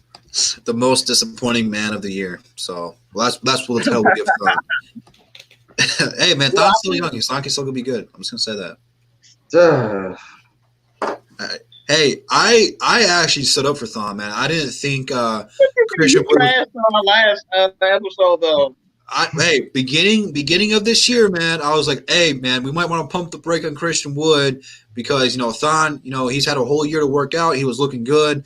And preseason game number 1, I completely flipped the script. I'm like, yeah, sit Thon, start Christian Wood, bro. Like, so. But that's when I was telling you that Christian Wood was going to be a beast because I saw him play with the Pelicans. I was like, yeah, this dude about to be a beast. People did not believe me. I'm like, nah, man, he was balling when I was watching New Orleans. But I thought Lonzo was going to get traded, so I started watching this team, and then Christian Wood was just balling. You called it. He did get traded there, though, but still. You called it.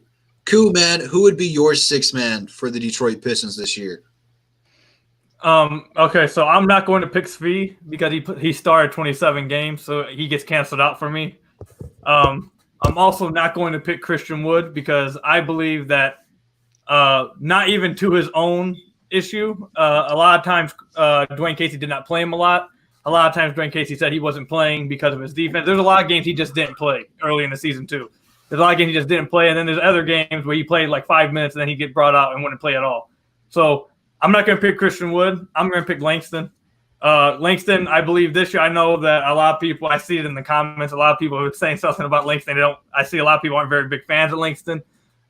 Before this season, he was very inconsistent. He'd have like nights where he'd hit everything, and then nights where he'd go like 3 weeks without hitting a shot. But this year he shot the best 3-point percentage this year since 2017 before he joined the Pistons. He shot 30. Actually, no. Yeah. 2017, he shot 39% from 3 on 5 attempts. He was really consistent this year for the Pistons. This is probably his best year, honestly, of his career. He did a really good job coming off the bench. He was stable off the bench. He was always there. That's a big thing for me too. He was always there to play. And also he was a big light plug too. I believe he had like 7 4-point plays this season. I believe that's 4th in the NBA. What is his averages? What? I said, what is the averages this year? Yeah, it's 10.3 points a game while shooting 40% from 3 on 5 attempts a game. That's pretty efficient. Yeah, He was also the best corner 3 shooter. He's the most efficient corner 3 shooter in the league. Yeah. So. Yeah, I think he was a really nice spark plug off the bench. Before this season, there was reason to be very upset with him because he was very inconsistent. But this year, I think he had his most consistent season of his career. So I think I'm going to have to go with I have to go with Langston. Man, you guys came through with this one, man, and there is no no wrong answer. I like Mihailuk. I like Christian Wood, and I do like Langston. And again, like you said, a lot of people in the comments aren't really sold on Langston. But I think if I had to do it, I'd go ahead and pick Christian Wood, just for the sole purpose of he came in, man, and he brought a spark and an energy to this team.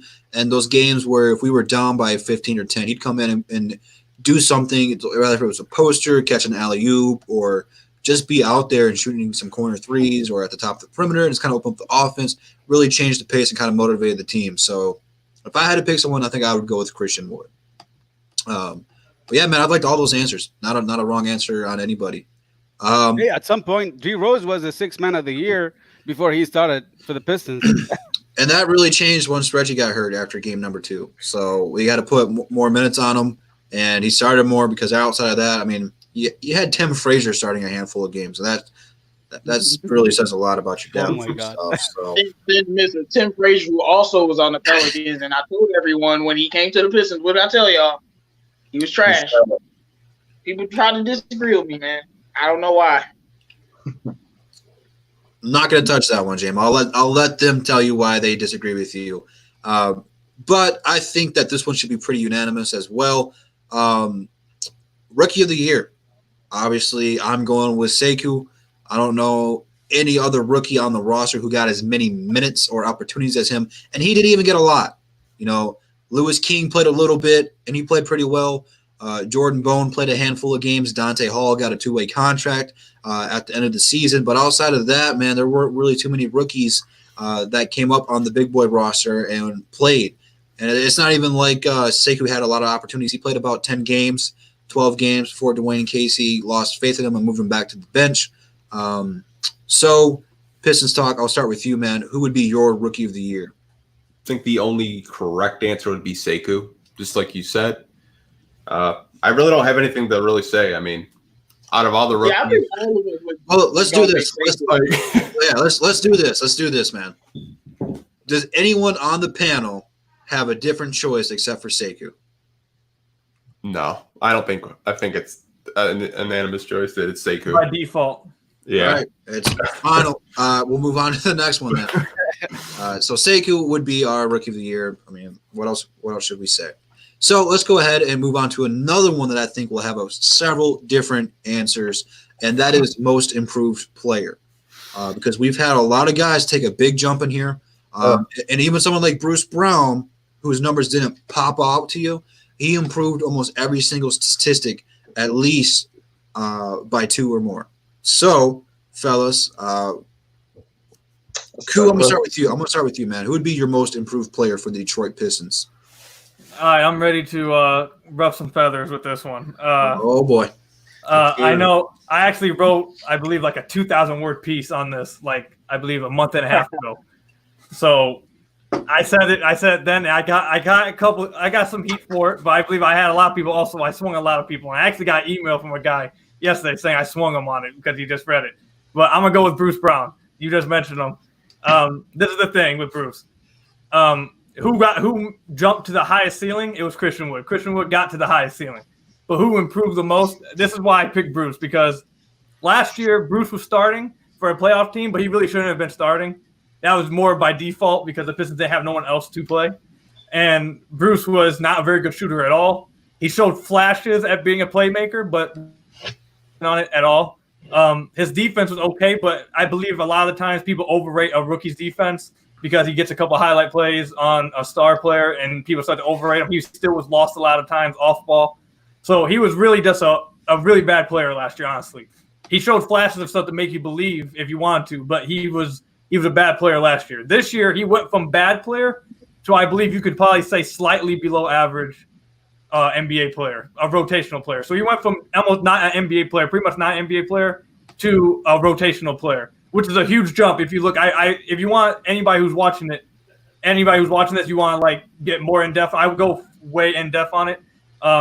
In that article I wrote, it's on my Twitter if you want to check it out. But he went from every statistic, like you said before you asked me, every statistic he had, even all the advanced analytics, the offensive box plus minus, defensive box plus minus, PIPM, all of them. He went from literally almost the bottom of the league to midway through, like the middle of the league. That's an incredible jump that he made. So if you want to say who like got to the highest ceiling, it's Christian Wood. But who improved the most from where they were last year? I think it's easily Bruce Brown. That's my opinion.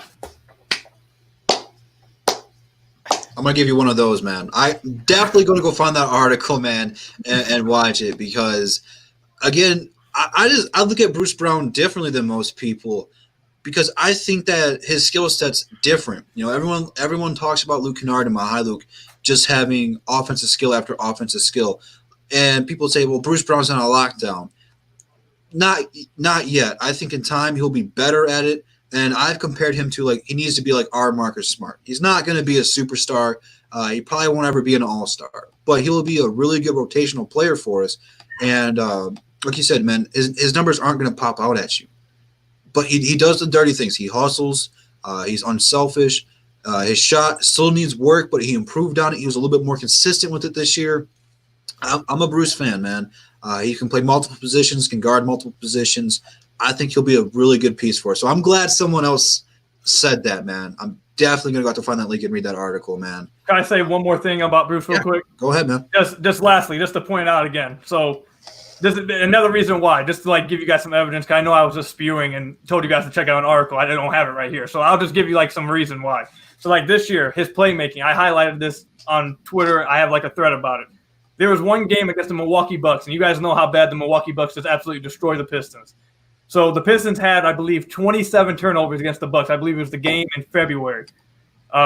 We had 27 turnovers. There was one player on the Pistons who not only led the team in assists, but also had 0 turnovers. That's Bruce Brown.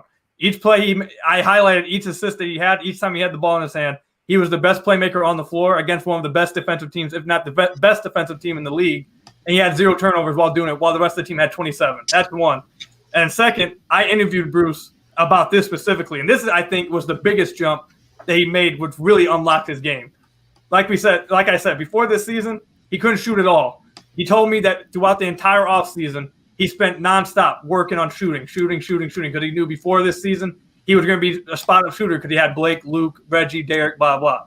This season, he shot 41% from corners. 63% of his shots were from the corner, 41% of those corners. That's a massive improvement from where he was before the season. So it's in every aspect of the game, he literally took major jumps. If he makes that kind of another jump next season, who knows where he'll be at. So that's why I picked Bruce. Man, I am so glad you came on the show, man. I could have not said that any better myself. Thank you so much, man. Let's go ahead and move over to CA3, man. CA3, man, who would be your most improved player of the year for the Detroit Pistons? Oh man, it's a tough question because there's a bunch of candidates I could pick from.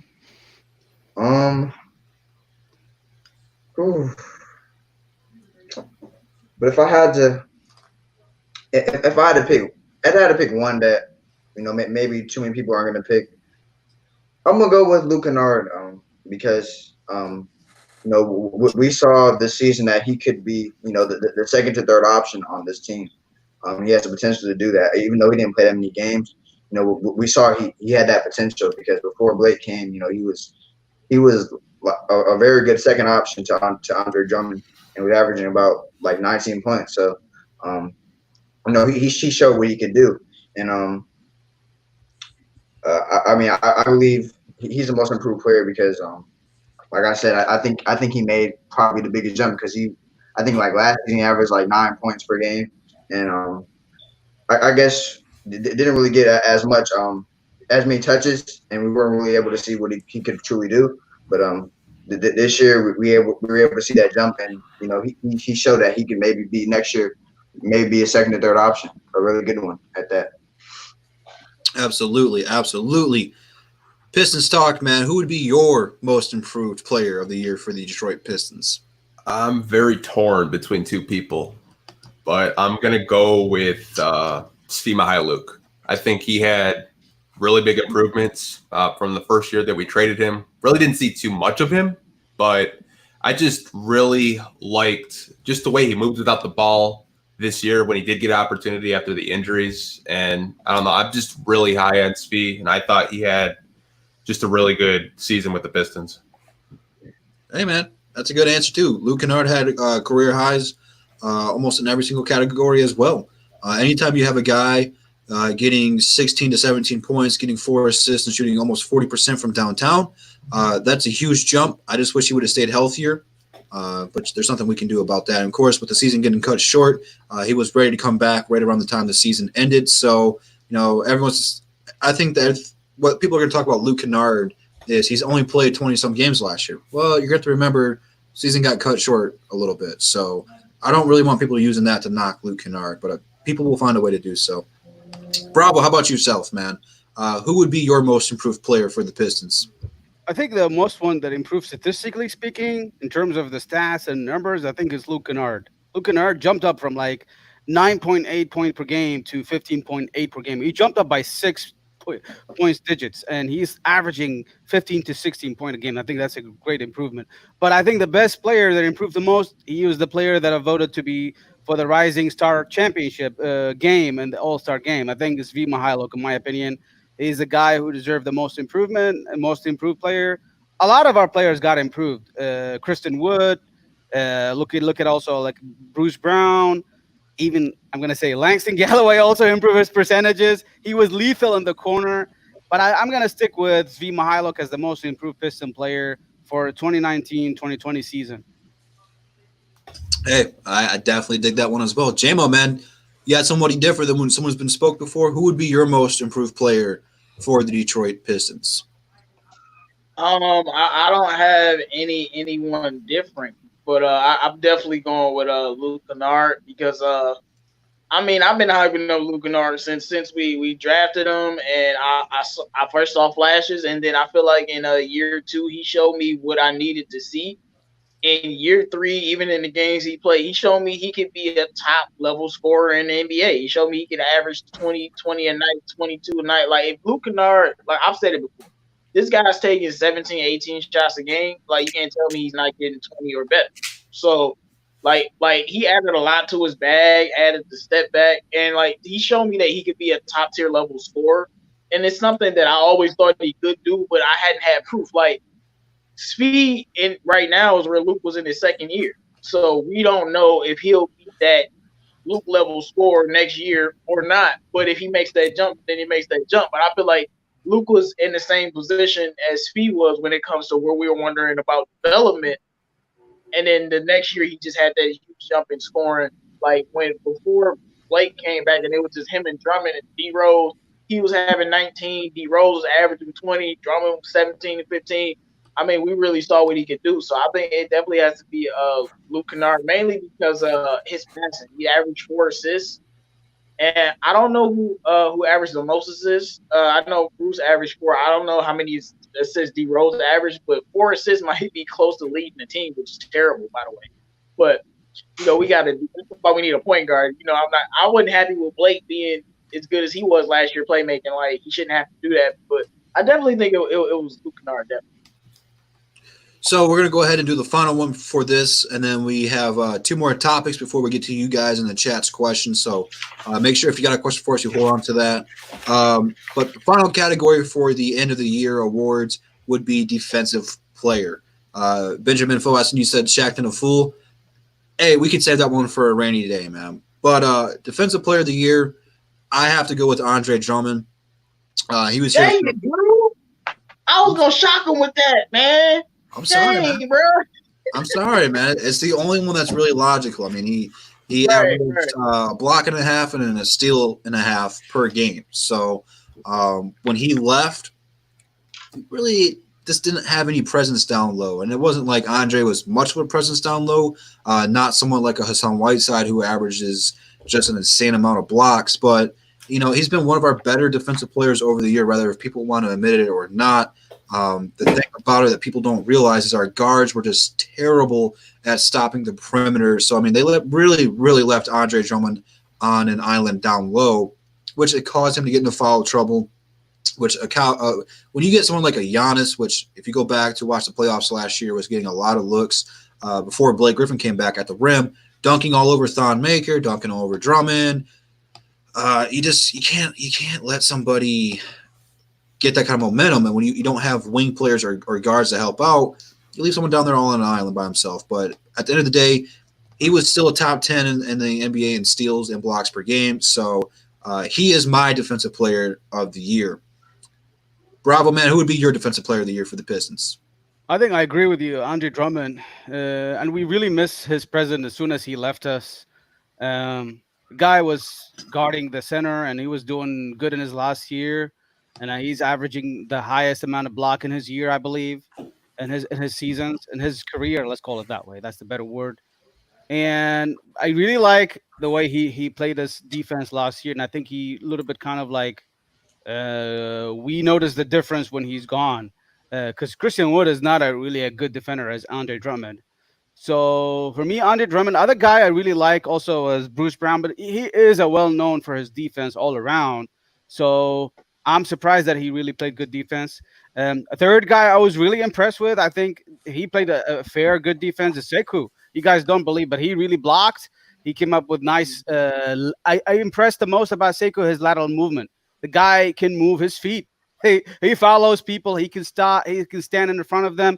He bites the ball a lot. He bites the fakes, unfortunately, but he is still good. He made a lot of fouls, which is I think he's a rookie, but I think he's a really good improved candidate for defense.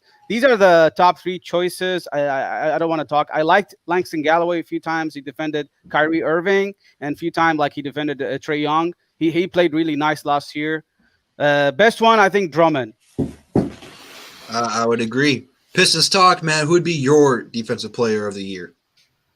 Bruce Brown, in my opinion, best on-ball defender. I know you guys said Andre, but in like my mind, he's not on the team anymore, so I'm not gonna kind of include him. But I think Bruce Brown is defensive player of the year. I wanted to give him most improved, but that's why I chose him for defensive player of the year. Hey, I think if I didn't pick somebody besides Andre, I'd probably go that route as well. But yeah, man, I like it. CA3, how about yourself, young fella? Who would be your defensive player of the year for your Detroit Pistons? Man, they go the same answer everybody's going with, but it had to be Andre Drummond. I want to pick Bruce Brown, but I mean, Bruce Brown, he's a good defender, but he's nothing spectacular. But I had to say Andre Drummond because Andre Drummond, he got a good amount of steals, and he also got a good amount of blocks every game. So I mean, I had to go to Andre Drummond, and he was one of the best. I'll say he's one of the better defenders in the league last year, and I had to go with him. But I mean, I see Bruce Brown. He's a solid perimeter defender, but I don't think he's he's close to elite yet. So I would have to go to Andre Drummond. That's like my only. I would say answer that I feel good about. That I feel good about. What we're going with. See, J-Mo, man, I wasn't the only one who picked Andre, so I mean, I'm sorry that I stole your answer. I was doing something with that pick. Well, go ahead and give your reason why Andre would be your. It's Andre, man. I don't even need to waste that much time. Andre Drummond was the best defensive player on the team. After that, I would say Sekou, and then I would say Bruce Brown. But simply, Andre isn't on the team anymore. That sucks. But he was the best defensive player on the team at that point. Facts. Cool, man. I saved you last on this one because I know you're looking at something over there, and I know you got something special planned for us. So, who would be your defensive player for the Detroit Pistons this year? The only thing I was looking at is I was watching the comments while you guys talk. So I'm gonna answer it, but I also want to speak to something I just saw in here. So I believe the name is Benjamin Foe. He said that it's hard to stop the perimeter when Drummond sits in the paint on pick and rolls. I just want to speak to that because I pick Andre too. Andre's the one I'm going to pick, and I understand he's not on the team anymore, but he played 49 games for us, so I think that qualifies. Him to be the answer here. But I don't know if I'm going to speak to that a little bit. When Stan Van Gundy was here, the part of the reason why Andre sits in the paint on these pick and rolls is by design. That's how Dwayne Casey plays his defense. He speaks to it a lot. They play drop coverage with Andre. The reason for that is because Andre has some of the best, he's quickest feet of a big man in the league, and he probably has the fastest hands of any big man in the league. That's why Casey goes with the drop coverage. But I also disagree with him using him that way. And another comment came up and said something about it. So that's the only thing I was looking at. But Stan Van Gundy, when he was here, I don't know if you guys remember, but he played aggressive with Andre. He let Andre come up and press the pick and rolls, and that's what. And that really unleashed Andre in the pick and roll because, like I said, he has the fastest hands of any big man in the league, as you can see by him constantly finishing in the top 10 in steals.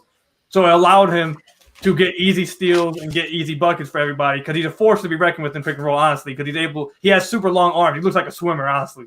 So he has super long arms. He's really fast with his hands, and he's quick with his feet. So I'm going to go with Andre. I believe if Dwayne Casey played aggressive like that with Andre this year on the pick and rolls, our defense would have been even better, but that's a topic for another day. But, yeah, I'm going to go with Andre. That's pretty I'm surprised nobody picked Don Maker. Are you though? I mean, like all jokes aside, man, this is the real problem with him. He gets a block every here and there, and it's a pretty mean block. I mean, look at that when he first came in here, man. Gets his lip busted open and then stuffs it at the rim. So we're like thinking, all right, cool, we finally got this rim protector coming off the bench. Now you watch.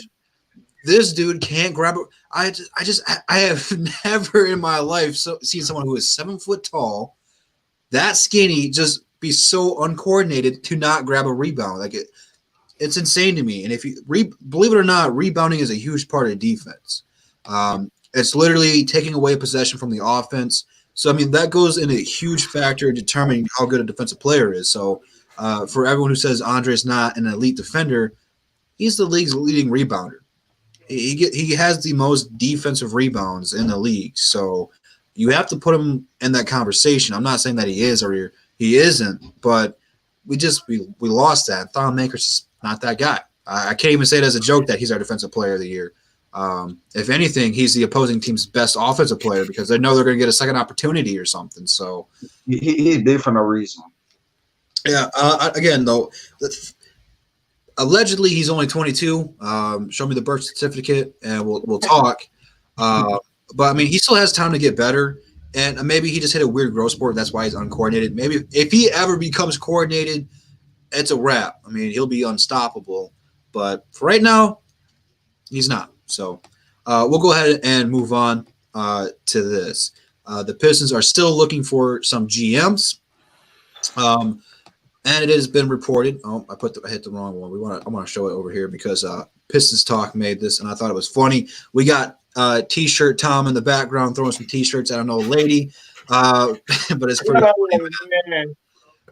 Detroit Pistons are in a search of a new GM and assistant GM, and it's been reported that they would welcome Tayshaun Prince or Mr. Big Shot Chauncey Billups back to the team as the assistant GM with wide open arms.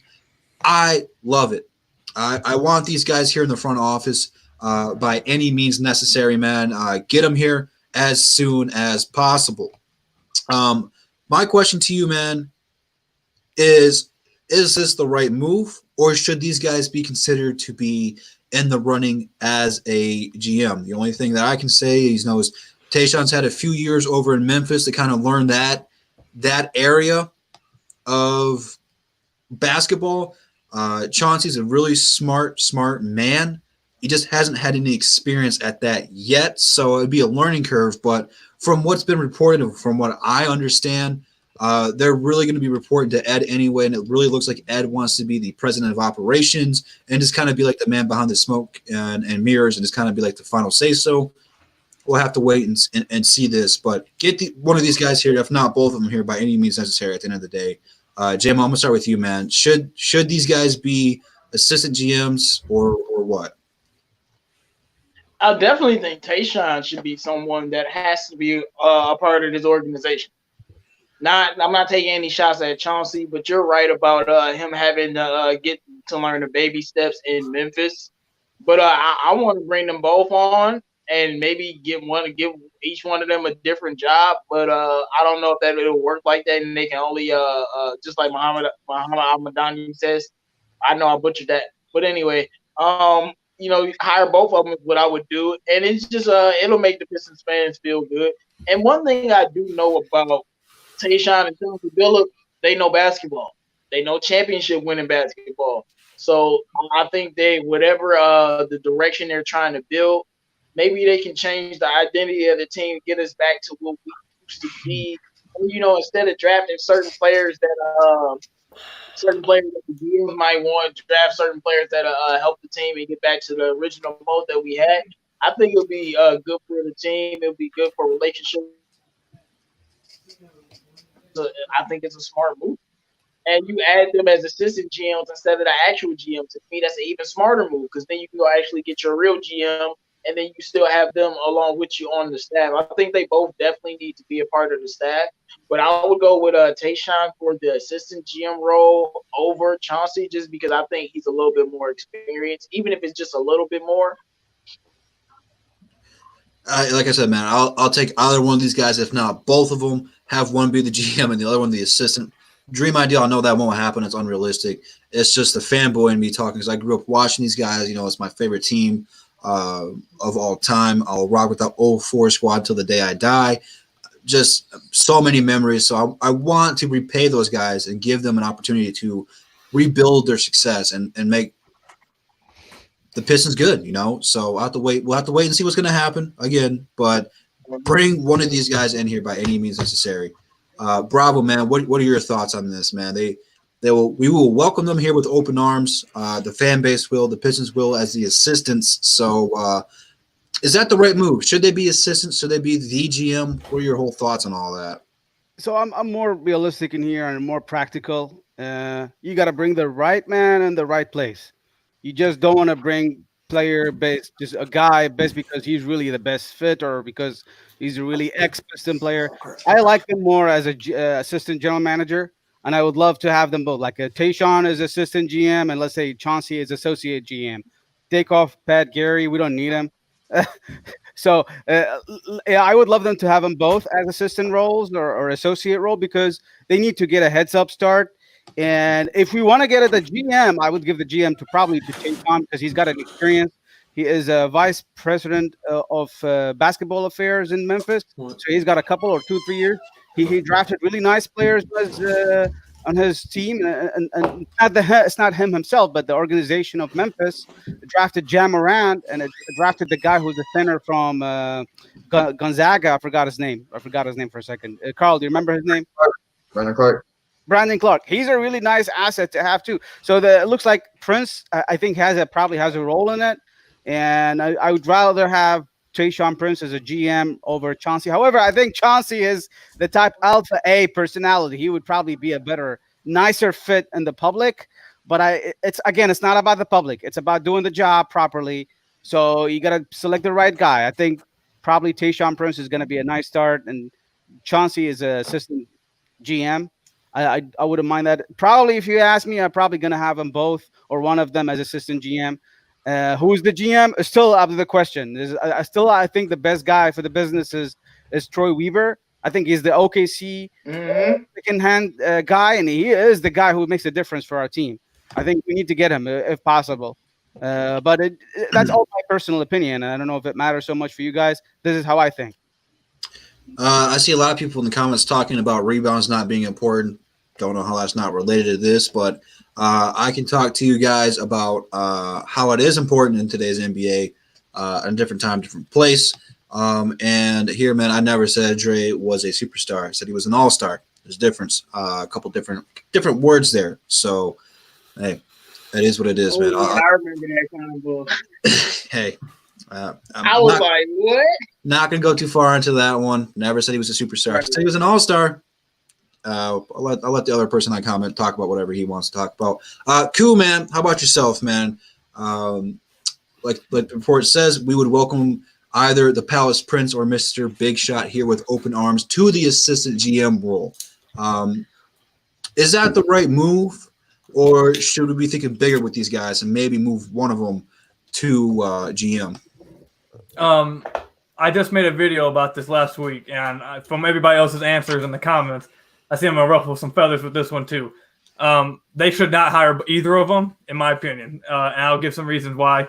First thing is the Pistons are heading into probably the most important offseason of their, I'd say, the last 15 years? Who knows? It's probably one of their most important off seasons in this since we've been alive. So, we need to hit this offseason. This is the first step towards the rebuild that they're finally taking. We have to hit on this offseason. That's one. Two, a lot of former players are not good at analyzing the game and doing scouting and handling GMs. A lot of the time, I mean, look at Michael Jordan at the owner position. A lot of times when you see former players succeed in these roles, it's not the really great players. It's more of like the Steve Kerrs, as you see, Phil Jacksons, etc., the players who weren't star players. So I'm not a fan of bringing on former players unless they're qualified. And that brings me to my third reason. Chauncey's not qualified. Like I said, this is the most important offseason for the Pistons in years. And I really don't want to bring in somebody who's not qualified and doesn't have experience, because we don't have time for you to take baby steps and to learn on the job. We don't have time for that. This is our offseason's here. This is it. So Chauncey is eliminated completely from me. And even for assistant, Chauncey's not. I believe I heard already that Chauncey Billups not taking an assistant role. He's getting paid mega bucks by what I believe he's at ESPN. Yep. ESPN, He's not leaving ESPN for assistant GM. He's only leaving for a GM spot to get the money. So he's already canceled out to me. Tayshaun, I would be a little bit less okay with it because he has some experience, like you said, over in Memphis as an assistant GM. So I'd be a little okay with it. But even then, I really don't want any former Piston players brought in for the reasons I already said. And because also the fact that there's probably and very most likely much better people for the job that can fit the job description and do what we need as of right now, like available. I believe there's someone over in I forget who it is. They just reported it the other day. It's someone. It's in an organization that's done a really good job developing over the past, like I believe specifically 6 years. I forget what the guy's name is and what team it was, but another reason I don't want to bring any of them here is I saw someone say it in the chat already, and I mentioned this last week. You guys know the guy named Joe Dumars, right? He won two championships as a player before he became a GM. Then he became a GM, won a championship as a GM. He's been a participant in all three of the championships we have, and the dude is too scared to show his face in Detroit because of how bad everybody hates him. He doesn't come to any of the ceremonies. He doesn't come to any of the jersey celebrations. He doesn't come to any of these things because of how bad the city hates him for how bad he messed up at the end of his tenure. Now, Drew, you just said it before you asked me about how you love this 04 team. A lot of people want to see this old team around. They love it. Do you really want to – my question back to you guys would be, you guys love that 04 team. Do you guys want to see them be – actually, it's a famous quote from my favorite movie. You either die a hero or you live long enough to become the villain. Do you want to see them become the villain after they mess up at some point as the GM? They're going to end up being hated. No. So I'd throw that back to everybody as well. We're talking about assistant GM, though. I don't think either one of them are going to be GM. I don't think an assistant GM has that much weight to ruin the franchise or be someone that people hate. You're going to be hating on the actual GM. Joe Dumars was the actual GM. These guys are going to be the assistant GM, so they're not going to be the guys that we're upset with. Like, when we upset with our current moves, we'll be mad at Stefanski or somebody. But whoever the actual GM is the guy who we're going to blame. I firmly believe if we have any problems with whatever GM we bring in, we're going to blame that GM before we blame Tayshaun or Chauncey Billups, the assistant guys. Because most of the times, I don't even know who the assistant GM was for Joe Dumars. But all I know is about Joe Dumars. So I think it's a little bit different with that just because they're trying to be assistants. And Tayshaun does have a little bit of experience, and I think he could get some experience in doing that role. And he wasn't that one of those great players, you know? Yeah, that's why I said with Tayshaun, I'd be a little bit more understanding with this specifically because it's assistant GM. I ruled out Chauncey because he's not coming for no assistant GM. He's not leaving that kind of money on the table. So with Tayshaun, I would be a little bit more understanding about it. Another thing that you guys I throw out there for people to digest with this whole thing is I don't know if I'm gonna throw his name out again. James Edwards of The Athletic. Me and him talk a lot. He writes a lot about this. He provides a lot of insight. Are we sure about how the structure of power is going to go? Because for the past 3 years, we don't even have technically a GM on the team. We have Ed Stefanski, who I believe what's his role, senior advisor. Yeah. Now they're talking about how they want GM, but Ed Stefanski's going to be a part of it. And also Aaron Tellman's going to be a part of it. Oh, Malik Rose is leaving. And then there's some people saying Ed Stefanski slowly wants to ease his way out. That's why his contract's up this year.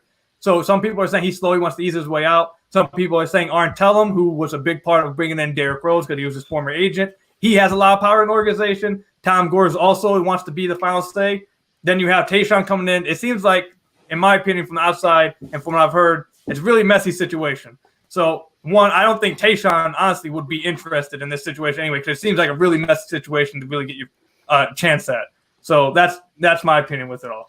Here's my only knock about bringing either Tayshaun or Chauncey in is if they do come in, which, like you said, Chauncey probably won't do it unless it's the GM. But say you bring in a guy as a GM who maybe, let's just say for the sake of argument, he'd be the right fit, but he's not such a well-known name. And then you bring in a fan favorite, like I said, Chauncey or Tayshaun, and I feel like a lot of the fan base would be like, "Why should we listen to you? Let's move just Chauncey up to GM. Let's move Tayshaun to GM. Why are we listening to you?" I feel like that would really be one of the knocks on it, and that could really make the GM jobs a lot more stressful. I don't know if that would be the case or not. It's a possibility. But does anyone else that I haven't got to yet have a thought or say so on this assistant GM? Because we have a lot more to talk about. And we've been on for a long time already. Man, I guess I'll say a little piece. When it comes to assistant GM, yeah, I mean, I think honestly here it's probably it's pretty much a pipe dream because like why would he give up that kind of money to just come here to be an assistant GM? It would have to be the GM role, which I don't think it would be smart for him to be a GM. You know, when he doesn't really have much experience, and you're just telling him to become to play this huge role on a team, and he hasn't even done anything really. So in the front office yet. So I don't think that would be a smart decision. I mean, I think Tayshaun would be a nice decision. You know, he's played for the Pistons. He's well beloved by this franchise. And you know, he has a little experience, so I think that would be a nice, you know, decision. But really, you know, I would prefer to have, you know, maybe an under the radar guy that has a lot of experience to fill that role, because I just think that would be the smartest choice. Getting a guy that has more experience and, you know, under the radar than get that household name, you know, that doesn't have the most experience to fulfill that role. Right on, man. And make sure you guys let us know who you guys want for the GM search, both for assistant and GM. We are looking for both, so let me know who you guys' favorites are for that. But moving right along, it is custom now since we are technically in the off season for the Pistons. Pistons, who do you think the GM?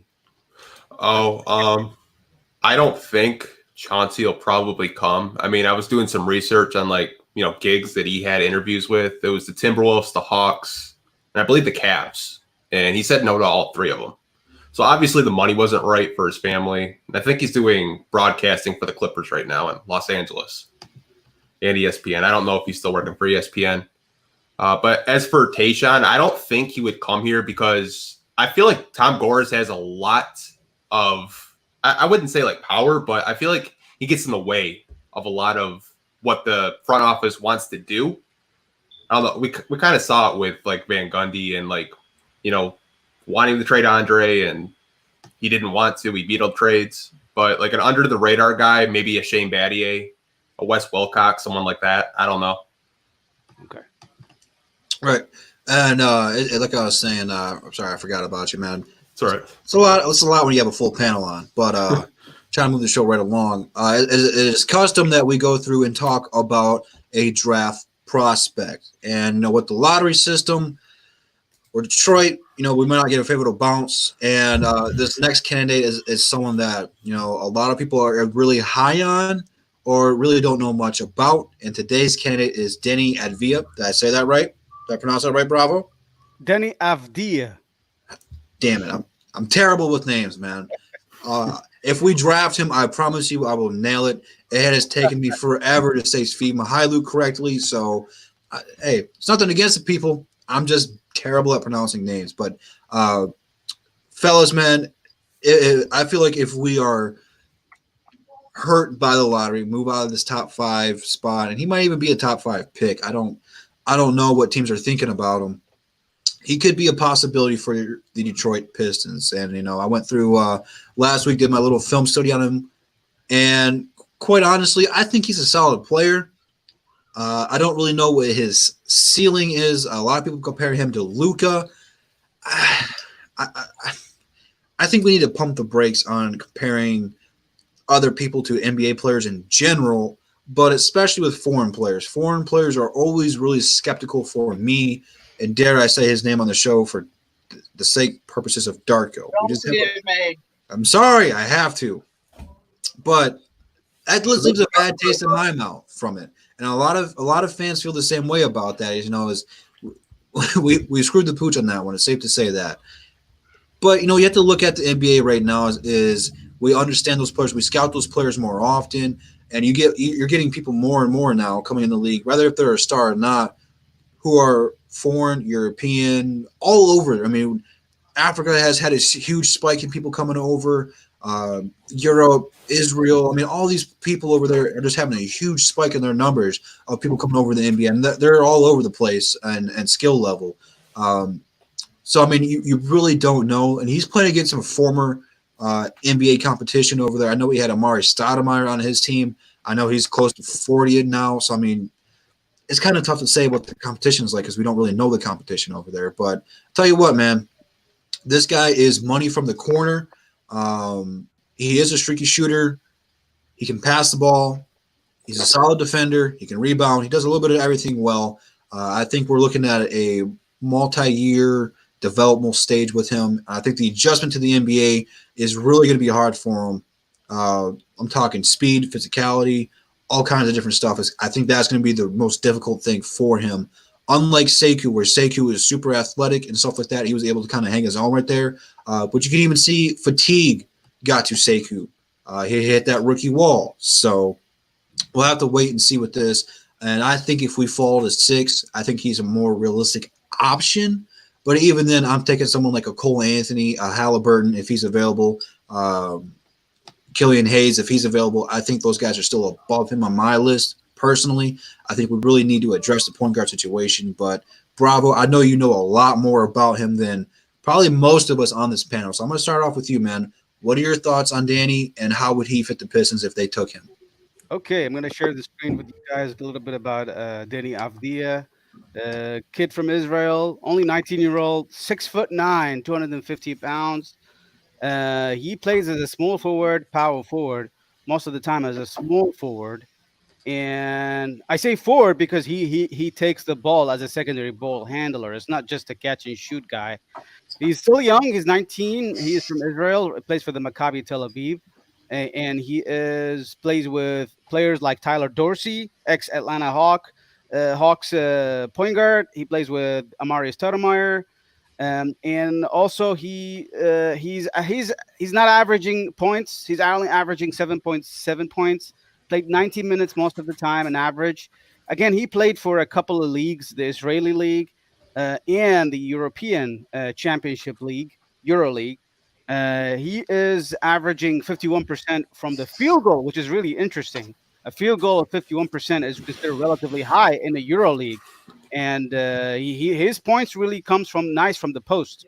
He's averaging a 3% shooting of 28% in the I believe Israeli League and a 35% in the Euro League, as far as I remember. So he's really scoring better in the Euro League. 4 to 5 rebounds.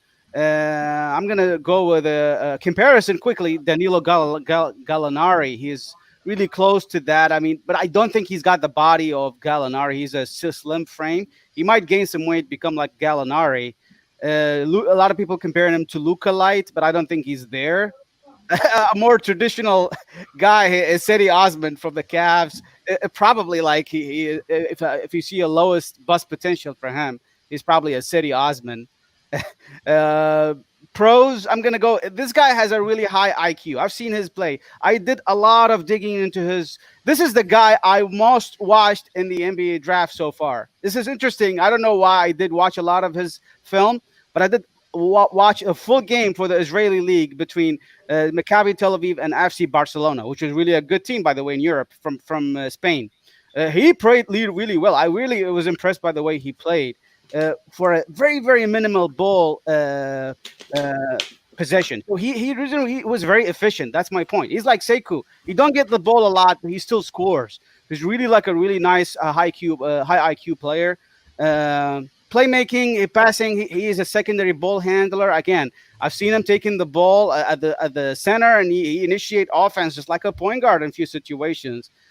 He plays a pick and roll. I'm surprised that he did that, but he doesn't do it a lot. He plays more of a off ball in the corner. He likes to stand in the corner and shoot the ball, just like Drew's saying.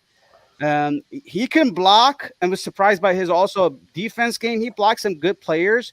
He has a nice length, 6'9", so he's really tall. He's taller than Sekou. Sekou is 6'8". This guy is 6'9". He is just a couple of inches shorter than Andre Drummond. Imagine that. Or maybe under a couple of inches. Drummond is like 6'11" maybe. He's really close to that, really. So he's a tall kid, and he's still 19. He's still growing. I like his shot creation and shooting potential. He creates the ball. He can shoot. He can dribble, and he can really penetrate. And his shot has a potential. I say that because he didn't really score a lot. He scored only 28%. He didn't shoot in some games. He was not consistent, but he can still shoot it. Because his jumper is really nice. He's got nice rhythm. He can shoot it. He has a step back, just like Luka Doncic in a few games. He is really working on that as the most right now, which is the most weapon for him.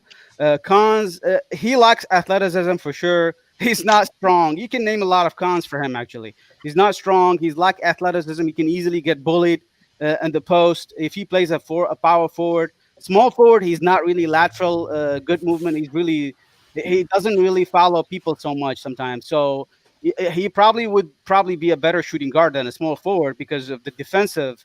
He would defend better as a shooting guard than a small forward. But again, he's still like, he doesn't move his feet much. Average defender, or probably below average. Consistency is the biggest issue for him. I think if you really become a nice NBA player, you gotta be consistent. And I think this guy, I'm gonna say a few things on him. First thing, I think he's got the biggest bust potential in this NBA draft. But if he really with the right situation, he could be really like, he will surprise a lot of players. Trust me. He has out of those top 10, he's got a big bust potential. But if he can surprise you, you'll be surprised. He might be like one of the best rookies of this draft, because the guy is really smart. I think the biggest weapon is he's smart, and he know how to play the basketball, and he know how to share. He know how to pass the ball. He's an amazing passer, really. So I don't know how much his draft. I think if I'm the Pistons and I fall like 7 or let's say 8 or 9, that would be really low on my book. I would consider Deni Avdija in that 7, 8, 9 maybe. Other than that, I don't think we should consider him because we have Sekou right now close to his position, and I think if we draft him, it will be interesting because he's going to be like a secondary ball handler. He share the ball at point guard between him, Bruce Brown, and maybe Luke Kennard. It'd be interesting, but I don't think he defends, and we don't need a guy like him at this point. I'd pick other players over him. But again, with the right situation, this guy can be really like surprising for a lot of people in general. Well, I'm gonna tell you this: a lot of people in the comments aren't as high on him as you. Like Quillfish right here said, "Okay, Bravo, that's enough selling this guy." Look, like I said, I'm always skeptical about drafting people like this. Like, look at this: he averages 7.7 points, and I get it. He's 19. It's a tough league, but there isn't a league tougher than the NBA. The NBA is where the best players come to play. And if you can only average 7 points over there at, 18, 19, you're not going to do that much better over here in the NBA right now. So, how many points did Sekou average? I'm not sure. I think 8 points. Exactly. I mean, Luke only averaged like 9 points in the Euro League. Exactly. Yeah, to me, that's not an indicator at all. And in the Euro League, his rookie year, he averaged 18 points. They get better over time, though. He's a rookie, like he's 19. It's going to take time for him to get good at anyway. But if we're looking to hit a home run year number 1, I don't know if this is it. This is the player like I'm least interested in. And, hopefully he proves me wrong. And hopefully we'll look back at this and be like, Drew, I can't believe you said all these things about him. Hey, I hope I'm wrong. But I'm going to be honest with you, man. He does not look like a star. I don't see star potential from him. I like the comparison of Gallinari. I think that's going to be right where he's at. And Gallinari is not a bad player. Gallinari has averaged 20 points multiple times in his career. Hopefully that's what he becomes. But Jim, what do you think about Deni Avdija? I'm gonna call him Deni. Deni. What do you think about Deni? It's not even hard. I'm terrible. I'm the worst person with names. I'm sorry. It's just my fault. You said you hope you're wrong. I think you might be a little bit on him. I would say the one thing I say about Deni Avdija is the only reason I don't want to draft him is I feel like we already took a foreign project player last year, and I don't want to get another one. And I know you could say Killian Hayes is that, but he's a point guard, so I'm willing to make the exception. Now, as I said, Deni Avdija, in the EuroLeague, his last year, not even this year, 18 points, 4 assists. The next year, 10 points, 5 assists, and much better percentages. So in the EuroLeague, which is the better league, he actually balls out, was EuroLeague MVP. So, but now when we talking about his skills, this dude is great. I mean, I know y'all feel about him different about him, but what I'm watching a 6'9" forward with ball handling skills that can pass, that can shoot, that has a bag, that's ambidextrous, and I like him as a player. I like him as a prospect. I think he's going to be the most underrated prospect in this draft because I was very, very, very low on Deni Avdija. You guys know when Bravo mentioned that I wanted to kick him out the chat. Like, don't even talk to me about no Deni Avdija. But when I went and did a lot more research on this guy, I found out his athleticism isn't that bad. He's about as athletic as his feet. And I seen him do things that I hadn't seen other players do, like in transition, dribbling the ball and then dunking on somebody. So I think he does have a lot of upside because he has a nice game and he has a lot of skills. And I think his ball handling is very underrated. He might be the best ball handling forward in this draft. And with the Luka comparisons, he's not as good as Luka, but I can understand why they would compare him to Luka after me looking into his game. People got to remember what CA3 said. Luka was only averaging 10 points, and then in the EuroLeague, he was averaging like close to a 14-point triple-double, I think. So those EuroLeague numbers, comparing it to NBA, is different. Now, he will struggle on defense. That's something that he's going to have to get better with. We talk about his body, but he's 215. I mean, he weighs more than some of the other players on our team. But I think he's a really solid player. He does. But I think with him I think he has a potential to be a 6'9" guard, because his passes, like he averaged 5 assists in the EuroLeague. His passing potential is very, very good. And when you combine that with his ball handling, I think he has a lot of potential. I don't know if he'll be a 6'9" guard in this league, maybe a 6'9" playmaker, type person. The difference between him and Gallinari is Gallinari can't ball handle or score off the dribble like this. Gallinari is more of a post player or a jump, fade away, shoot over you type guy. This is a guy that can dribble, he can shoot, and like he can play make. So his only downsides to me is defense, and he's young. So I was much higher on him than I thought. I didn't think he had the potential to be a better player than Killian Hayes. But now I'm not so sure because of all of the skills that he has. But when it comes to the draft position, I'm with Bravo in the 6th, 7th, 8th range, but I would take him over Tyrese Halliburton. I don't know if I would take him over Cole Anthony because I think Cole Anthony actually has the biggest bust potential, but he also has the biggest boom potential, which is what's so unique about Cole Anthony. So if it was like LaMelo and Edwards, after I would say LaMelo, Edwards, and Killian Hayes and Obi Toppin, I would be looking at taking Avdija before because I know you guys like Halliburton, but I just don't think Halliburton is going to be a superstar. Avdija has some skills that we don't know, but you could see it someday. All I know is Marvin Tolbert says it's not Deni, it's Dena. It's French. I guess I can't even. Deni Avdija, the next Dena. But you already heard it, bro. Pistons talk, man. What are your thoughts about Deni? Actually, I guess I should say Dena, however it's pronounced. What are your whole thoughts on him being a draft prospect for the Detroit Pistons? he's probably the one prospect where I have no clue where he could play, because I think he could play anywhere from a point guard to a power forward just because he's so versatile. Mhm. But what I liked about him was just the way he attacks off the dribble, like just in the open court, and like his playmaking. He's a good 3-point shooter, but I mean, he's going to have to improve on it a little bit. But I can't see the Pistons drafting him just because of like what their needs are right now at like a point guard position, or maybe they even go for a power forward like a Obi Toppin over this guy. Like unless we like fall down, like Bravo said, from like 7 to 9, I can't see it. It would just be a waste of a pick. I think they would trade the pick before they draft this guy. I would agree. That's a real possibility. Cool, man. I don't know how much you know about this guy. I'm not sure how much you are into mock drafts or scouting people, but if you know anything about him, man, what do you think about him? Yeah, I don't know much about scouting. I don't scout much at all. But I follow a lot of people. I follow a lot of people who do scout a lot. I've watched a lot of videos on it so I can better understand for the Pistons positioning. One thing I would say is someone commented it. I think I was reading about him just a couple like last week. Hedo Turkoglu seems to be the best comparison I've seen to him. Yeah. But I don't know much about him. I will say this about the whole looking at foreign players over in the EuroLeague. The leagues they play in over there are much tougher than any college basketball. So that's one thing. And two, when I talked to some some people that do a lot of scouting.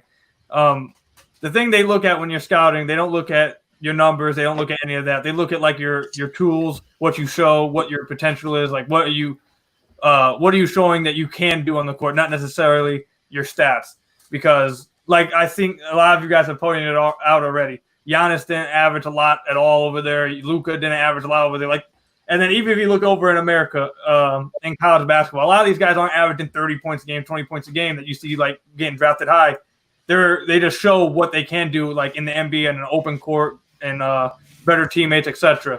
So one of the best comparisons I always do when I say something about that is Jimmy Fredette. I believe he was like the nation scorer, highest scorer in the nation, and he comes to the NBA, just can't do anything because he can't do anything outside of shoot threes. So a lot of stuff goes into scouting, and I had someone tell me that looking at stats is probably the lowest thing on the list when looking at it. So I don't know much. Safety wasn't that good besides the EuroLeague numbers when he was like 15. Yeah, and actually, thank you for bringing that up. I've talked with I don't know if you guys see this account before, but it's Pistons France on Twitter. They have actually a large fan base for the Pistons in France for some reason. I don't get it, but I had him on. You said Pistons France? Yeah, I've seen him on Twitter before. I thought you said something else. Wow. No, yeah. So I had him on my podcast when we drafted Sekou, and he spoke about this, and it really did like enlighten me a lot about these foreign players. A lot of these foreign players are not playing they're not the best player on their team, or at least they're not playing as the star on their team. The best thing about, and someone pointed out about Sekou is I believe it was Bravo pointed out about Sekou. Sekou does a real good job when he was shining well in his first couple of games. He wasn't doing it with the ball in his hands. He knows how to play off ball. He knows how to be a role player. He knows how to play the game of basketball. And that's a lot of the things that really helps with playing overseas, which is what they pointed out to me, Pistons France pointed out to me, is that a lot of the biggest pros about drafting someone from overseas is that they will know how to play the game. They'll know how to play, how to be a role player coming out. Because, like, for example, I'll throw Bruce Brown out there. Bruce Brown and any other rookie that you take, or any other below average player, you just name any of them. They were superstars in high school. They most likely were a star in college. They had the ball in their hands a lot. So when they get to the NBA, sorry, I almost dropped my phone. When they get to the NBA and they have to play, they have to learn how to not play with the ball in their hands. They have to learn how to be a role player. That's a big adjustment for them. A lot of the guys coming from overseas, they already know how to play that way. So that's not their biggest adjustment. So that's one of the biggest pros I've been told about drafting someone from overseas, that they already know how to play as a role player. What you need to do is help them develop into that star. So that's one of the biggest pros I was told about overseas players. And I see it you said it a lot with his pros, high IQ, all that with him. And I've read that as well about him too. So just wanted to throw that No, out. that's what I was going to say. That's why I'm much higher on Deni than I was before. Because when I'm looking at his just natural basketball skills, this dude is extremely like he's like after the guards, he's like a better dribbler than some of the guards. Not Cole Anthony or Melo, but this guy can really dribble. And I encourage people to do some research. And then he can pass, and then his scoring bag and his fundamentals are so sound. I'm like, if he can handle the ball, I agree with Pistons Post. I don't know where he can play 1 through 4. But with players like him, I put the ball in his hands. If he's not good enough to do it, put him at a different position. That's how I would do it. But I think his fundamentals is something that's special about him. Last but not least, CA3 man, what are your thoughts on Deni? I didn't do as much research on him as I would like. But for what I found out so far, I think at first I didn't really think about him as a prospect, but but he seems like a very interesting and solid prospect. Just from the standpoint of his great versatility, and I just think he has a lot of really good basketball skills. That could be useful. While a lot of things, they're not. A lot of things are most of his skills aren't fully developed yet. Like they're not fully there. I think he could maybe go on to develop a lot of these skills that he has, and really become a really good NBA player in this league. And I think while he may not have the best defense, I think he has a lot of defensive potential, and his percentages aren't that great when it comes to shooting, but I think he could really become a good shooter. It seems like all the fundamentals are there when it comes to his shot. Like everyone said, he's a very smart player. He's a very good passer, especially for his size. And it seems like he could play maybe like 3 to 4 positions. So while I wouldn't really recommend the Pistons draft him, because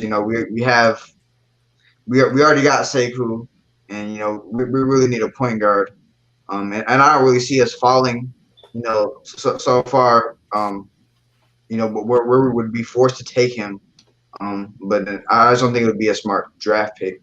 But that still doesn't take away from him as a prospect. I think he's a really solid prospect because I just think he has a bunch of skills, that he could develop, and he really could be a really good versatile basketball player in the league.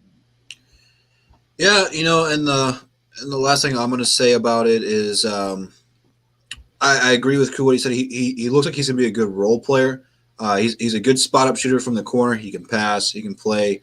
And I think that the thing as Pistons fans that we need to learn the most, even as much as I want to go point guard over everything, is because what we need, we have drafted for need year after year after year, and it has come back to bite us. So as much as I want to go point guard in this draft, if there's a point guard on the board and you're not sold on him, rather if it's a Cole Anthony you don't think is going to pan out, rather if it's Killian Hayes who you don't think is going to pan out, or whoever, draft the best player available, get the best talent, and we'll work around it. I'm just tired of seeing year after year of we pass on him. So at the end of the day, man, get it right. So what we're going to do now, man, is we've been on for almost 2 hours and 20 minutes. It's been one of the longest shows we've done in a minute. We're going to go ahead and go to final thoughts. We're not going to answer you guys' questions today because I don't want to keep our guest on way long. So I want to first thank Pistons Talk and Koo for coming on the show. I'm going to go ahead and add their links to the description once the stream is off air. So make sure you guys go ahead and go subscribe to them and check out their content. So without further ado, CA3 man, what are your final thoughts for the show today? This was an awesome show. Thank you guys for coming on. Koo and Pistons Talk, thank you guys for coming on. And I kind of enjoyed the new format. With us showing our faces. It was a very nice and interesting show. And I was glad to talk about my Pistons with you guys today. Hey man, everyone wants to see yours and JMO's hairlines and see where they're at, how clean they are. my hairline crispy. Everybody who got a hat on, I think your hairline not crispy. So cool. We have been in quarantine. You don't want to see my hair right Y'all now. hair is not crispy. Look, I haven't got a haircut in 3 months, man.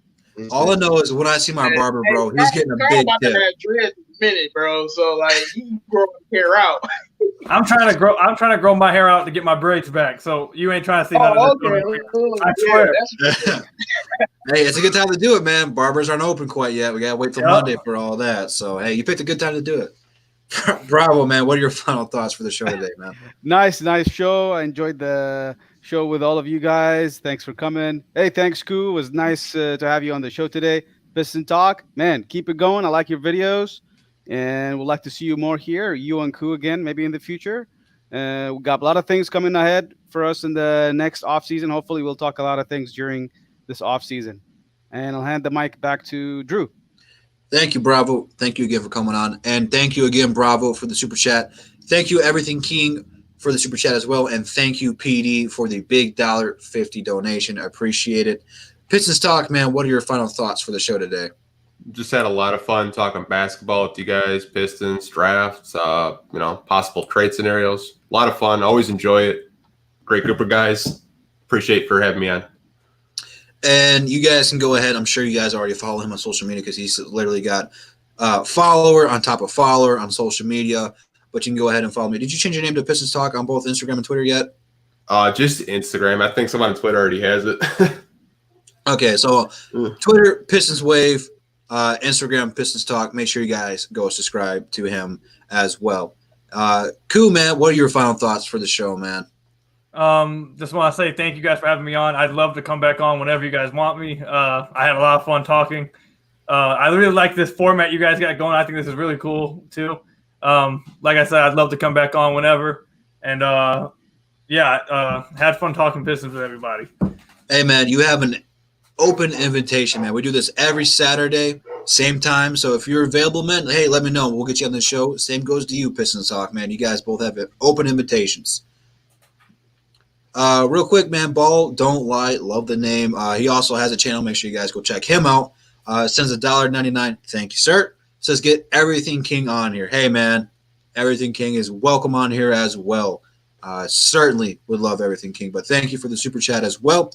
JMO, man, Hard to City, man. Above the Room will be on his channel next week, so make sure you guys go subscribe to him. Hit the notification bell over there as well. What do you got for final thoughts, JMO?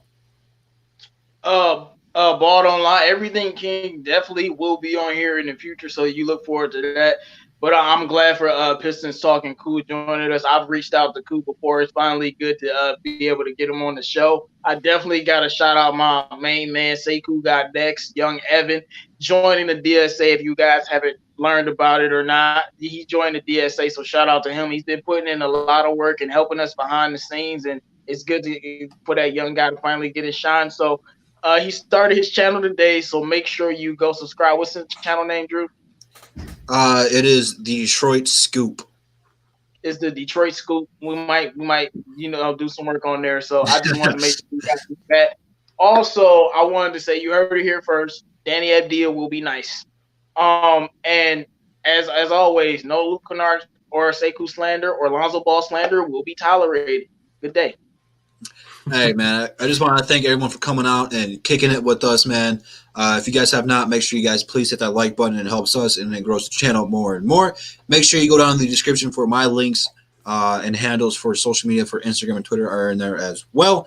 And the links to the DSA members and the DSA website in there as well. So that description is very, very huge. And then once we go off air, like I said, I will add Pistons Talk and Koo's Ballroom in the description as well, so you guys can go subscribe to them and go show them some love because they put out great content each and every single day, it feels like. So make sure you guys go check all that out. And again, next week we'll be on JMO's channel. So that being said, you guys continue to stay safe. We want to see you here, guys, next week. And that's the bottom line because Detroit Drew said so, man. I'll see you guys tomorrow, man. Peace.